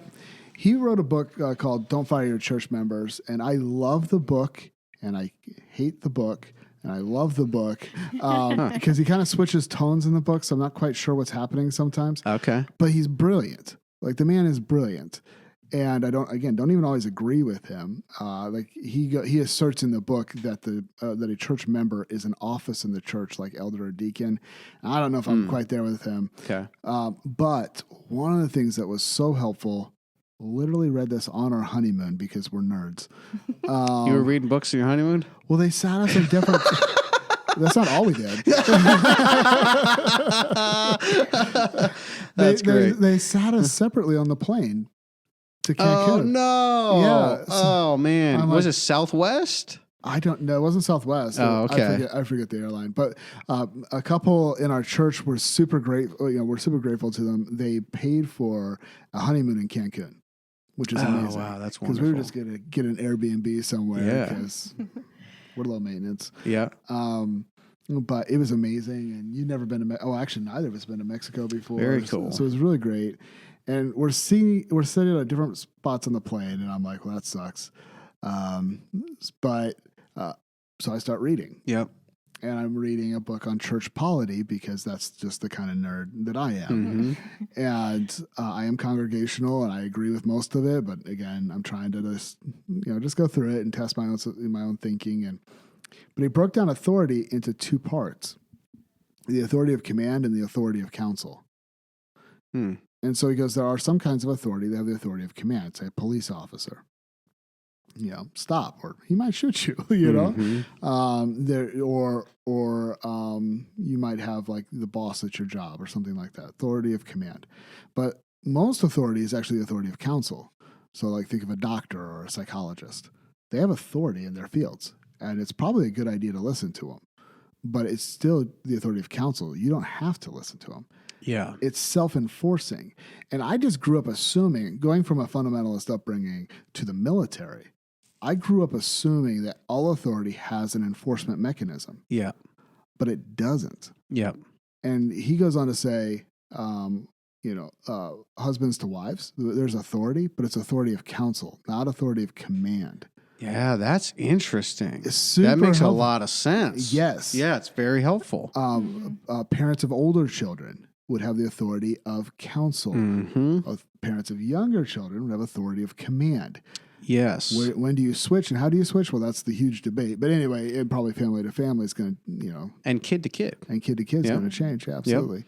But still, there's that idea of as they become an adult, then that authority changes its form. And then we would go on to argue then that an elder has the authority of counsel, not the authority of command. Mm-hmm. And so being congregational. Mm-hmm. So the command part would actually be with the whole congregation. That's very helpful. Do you recall what book that was? Was that the Lehman book or no? That's the Lehman book. That's the Jonathan Lehman book? Don't fire your church members is what it's Don't called. fire your church members. And he talks about this idea of authority of command and authority of counsel in that book. Yeah, pretty early on in the I've book. never heard that put that way before. Is Super that helpful. idea original with him, or is he? No, he grabbed it from. I don't remember where he grabbed it That's from. very but helpful. He does reference it. Very helpful. Yeah. I think you mentioned the police, but I also think that part of the problems that we have with the police is they're using the authority of command too often. I would agree. And one of the ideas with all of the things going on was this idea of defunding the police, which meant different things to different people. And obviously, I don't think it's a good idea to do without our police. And matter of fact, it's probably a good idea to give them more funds. I also think that we're using the police for things that they don't have the time and should be involved in to begin with, like a lost dog, for example, like my mental health issue. Yeah. At that point, you're using kind of the wrong tool for the job. Well, But even when they do, when sometimes it is the right, the right like you need a police officer for this particular instance. 100%. A lot of times, sometimes, I don't know, that it should be the authority of command. I would be totally on board with that. But I also think that the authority of counsel in so many more instances would be helpful. Yes. Because that's how life works. Like, why do we think with raising children, for example, like it's the authority of command? I mean, if you don't start to get over into that counsel, I mean, that's only going to go so far. And what you're going to do at best is change behavior, not hearts, which just means that behavior is going to squirt out some other way. Yeah. And so when we have like society at large doing some things, which there'd be a lot of different examples. One example I would throw out there is like a very nonviolent drug offense, and you're rolling up and throwing them in a cop car and handcuffing them. You think that changes their desire or need for that drug? No. One little bit? Of course not. It probably makes it worse. So that's interesting. That's helpful. The authority of command versus authority of counsel. And right now, the discussion of police is intertwined with the discussion on race, right? Yeah. Our church, we have 5 elders. One of those elders is white. Oh, wow. That's great. So our church is super diverse. Yeah. But we didn't build the church on diversity. We built the church on Jesus. Mm-hmm. And I think a lot of churches try to build a church on diversity and they end up with neither. Yep. And it can be a problem. Yep. But so I really love, like Tony is black and Miguel is Hispanic. And those men have been so helpful for me. So it's great when I look at racial issues, I come at it from a perspective of, man, some of the best pastors I've ever seen pastor are a Hispanic man and a black man. Mm-hmm. As that changes my perspective a little bit. Sure. And we've had some really good conversations and just people in our home talking about racism they've experienced and things like that. Mm-hmm. And we're just like, I mean, it's amazing. Here we are, homeschool kids, about as white as possible. You know, and both have red hair too, by the way. Yes. Is your hair dyed or is that naturally red like natural. that? It's natural? Yeah. So I'm assuming the same for you. Yeah, I did not dye my hair. No. Yeah.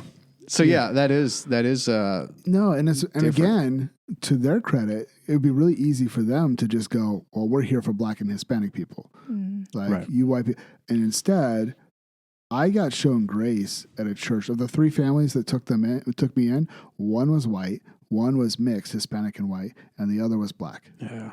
It's beautiful. Well, I guess he was black and she's black and white mixed. But anyway, but yeah. So here I'm a white guy from a cornfield and everyone's ministering to me. Yeah.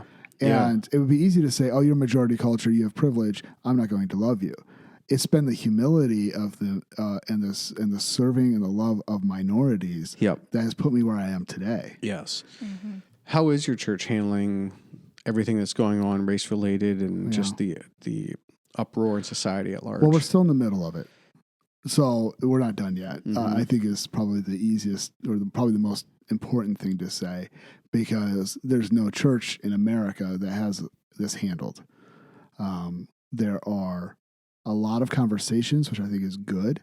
Sometimes those conversations go off the rails. Sometimes those conversations lead to real building and healing. And both are happening in our church. Mm-hmm. I think here in the next month or so, there's going to actually be a sermon series that addresses justice from a biblical standpoint. So I'm really looking forward to that. But COVID has made it way harder. So with things before, when you have other videos that came out, our church would be able to talk about it, and the whole church would be there. Yeah. Now, we don't have members meetings right now. Yeah. Where it's easier to handle tougher issues. And I definitely, we feel that. And I think that's caused rifts to feel bigger than they are. There are rifts. And yet, so far, as far as my experience has gone, everyone involved, whether they're a Trump supporter, all the way to wearing Black Lives Matter t-shirts to church, and everyone in the middle, they still are holding Christ as highest. Well, but it's hard. But it's hard. Well, and it's particularly hard with this virus, man. I mean, it's like it came at the worst time possible, with the election and everything that's going on racially and then the police. It's just it's really hard. I don't know if you feel it, but there was a stretch where we weren't meeting; it was online only, and now we're meeting. But it's like, I don't know, 20% of the church maybe. Like we're used to 800 people being in there, and now it might be, I don't know, 150, 200 ish, give or take. So sure. it's like there's just that cohesiveness that I just feel like is missing because of the virus, and it's just the way it is right now. Yeah. I mean, I'm not saying that everyone should come to church, but it does make it hard. Yeah. It makes it hard to work through these issues when we're not get together as a body.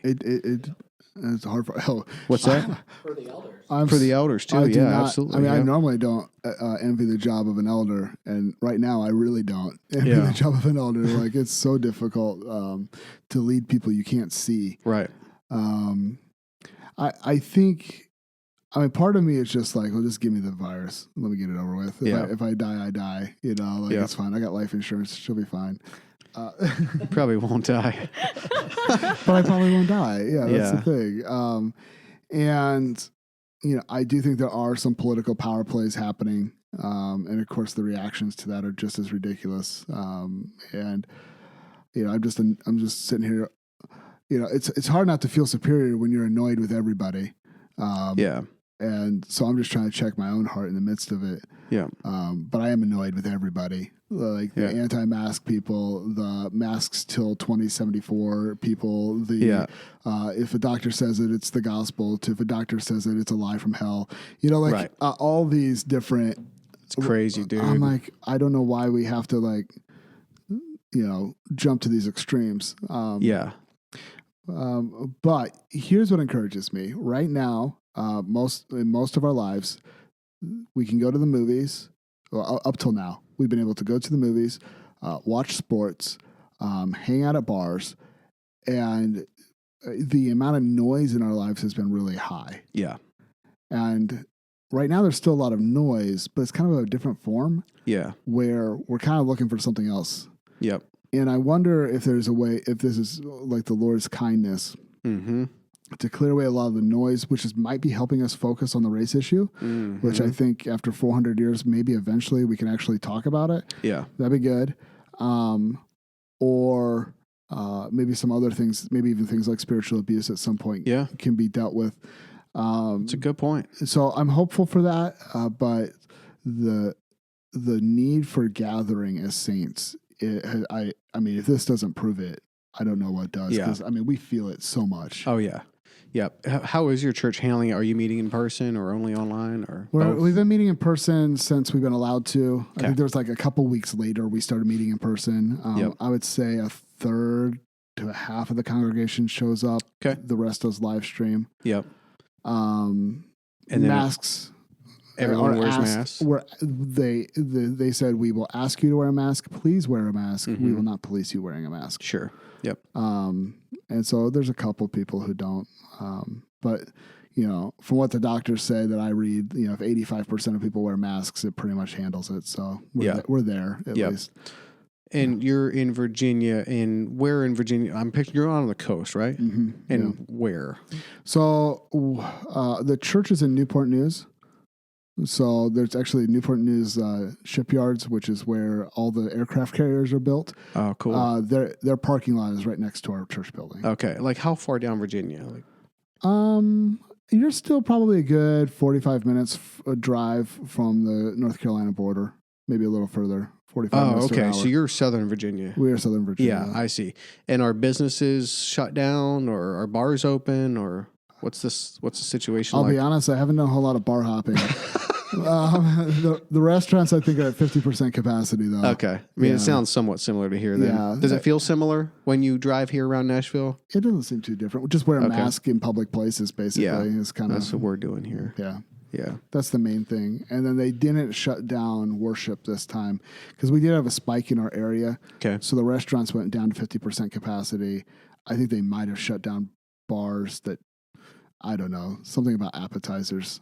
substantial appetite. That might be a different state. Anyway, Okay. they're trying to come up with these distinctions that may or may not make sense. But Yeah. I mean, I think they're trying to do the best they can. At least I like to believe that they are. yeah, I'm skeptical with authority. I really am. I'm very, I think you earned that. And I think you're probably right to be honest. yeah. But it's one of the things that I've been reading a little bit more on is the outsized impact on Black and Hispanic communities. Well, they're more together. Yeah. I mean, so I spent a couple summers in Ethiopia, and one of the things that really stuck out to me when I got back was how far away people stood from me when they talked to me. I kept wanting to step closer because I felt distant. Right. Because I kind of absorbed that the personal space bubble of an Ethiopian. And actually, I probably still not even to that degree, but I've been impacted by it. And so I kept wanting to stand closer to people. Yep. And they would keep backing Yeah. away from me. And I'm Yeah. like, I brushed my teeth. I'm good, man. So there's that cultural difference. So I think if I can just paint with way too broad of a brush that will make any person that actually knows what they talk about cringe really horribly, white people tend to be more distant. Mm-hmm. They just tend to be more distant. I see that in our worship, where white people are less expressive. Yeah. And, which has been, I've learned so much about emotional honesty from my minority brother and sisters that just isn't as common in white culture. Yeah. We're tiptoeing around people's feelings, and they're actually stating their feelings. And that's a big difference. And what do you know? The stating of feelings matches far more with what we read in Psalms than what white people do. Yep. And so, but anyway, I think part of it is you just have a more communal society. Yep. I don't know if that's racism. I think different cultures act differently. Oh, yeah. No, I don't think that is racism, right? I mean, that's the beauty of different cultures. We're different. That's why. But I mean, it's like the virus hitting people who are around other people more. Right. Yeah. And you tend to have more people per home. That might exactly. That might be income driven to some degree. Yeah. No, you're right. It might be. It might be income driven. It might be cultural. And I think I assume some of it is income driven with maybe not quite as good access to healthcare and some of those things. I don't know. But one of the things I've been trying to get more information on is all I'm hearing about now is cases. And of course there's the death rate too. But I'm curious of the people that died, what's going on? Like age, pre-existing conditions. I'm having a hard time getting information on that. And well, I don't think we're going to get information until it's not political anymore. I think you're probably right. But I had a friend who is about my age, female, and to use her words, she has about every health issue that you can imagine. And she's right. And she got COVID recently, and then she lost her sense of smell and taste for about 3 days.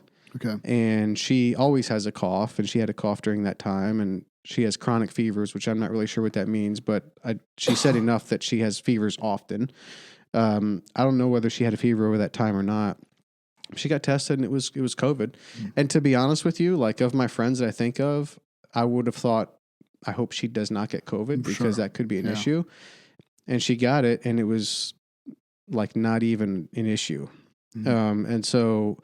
But that's just one data point, then you hear that it's affecting some of these other communities much worse, and it's obviously killing people. So I'm just kind of curious on the deaths that are happening to get a little bit more information on that. Yeah, me too. But I think it's affecting different people differently. You know what I mean? So it's very, sometimes very it seems weird. to be leaving heart issues behind. Exactly. Or maybe and that's concerning. Scarring, yeah. That is concerning. You might get it and live through it. She might not be able to get your life insurance, but you might be left with a heart issue, which would, those are things that I guess we're just not going to know. More will come out, so. Team life insurance. Are you team life insurance? No, I think she wants you to live. Oh, okay. I mean, yeah, both. I want you to have our life insurance. And have life insurance. I think that's called insurance fraud. I don't think we can do insurance fraud. I didn't collect on it. I want you to have it. Random question. Do you think that your daughter will definitely have red hair since you both do? I think it's is that how that works? I think it's a 90% chance. Okay, so she won't have to have it because both parents have blue eyes, your kid does have blue eyes, right? Yeah, I think something like that. So red is the most recessive hair gene. What does that mean? Recessive. So if there's any other gene present, the red won't show itself. Oh, wow. Yeah. But I think I've read that there is a way it's possible. Okay. So it's likely your kids will have red hair. Yeah, we're gonna have another angry, screaming ginger in the world. Love it. Let's go. There's not enough of you. I gotta admit. Yeah, did you read those studies that said that gingers were gonna die out in like 20 years? I didn't. Yeah. And I thought, this is why I don't trust science. Yeah. Because, or I did. Okay, let me I was just gonna say, oh boy. Yeah. I guess when it comes, I'm agnostic when it comes to science. Okay. I don't always know. Yeah. Right. Okay, because first of all, if scientists could figure out if egg yolks cause cholesterol problems or help with cholesterol problems, that would be great. Because every 10 years they change their mind. You're right. But they don't, by the way. You can eat your eggs. Well, I do, because until they tell me different and I believe it. Yeah, I'm eating the eggs. Yeah, along with bacon. Well, that's where you're gonna get your problems. I don't know if you listen to the paleo. Anyway, I'll stop. But this study comes out and does say that the rate of redheads in comparison to the rest of the population is dropping. So they just extrapolate the data out and go, look, it's going to end. Yeah. But they forget the fact that almost any time redheads marry or have children, they're almost always going to be redheads. Yes. If both of them are redheads. Yeah.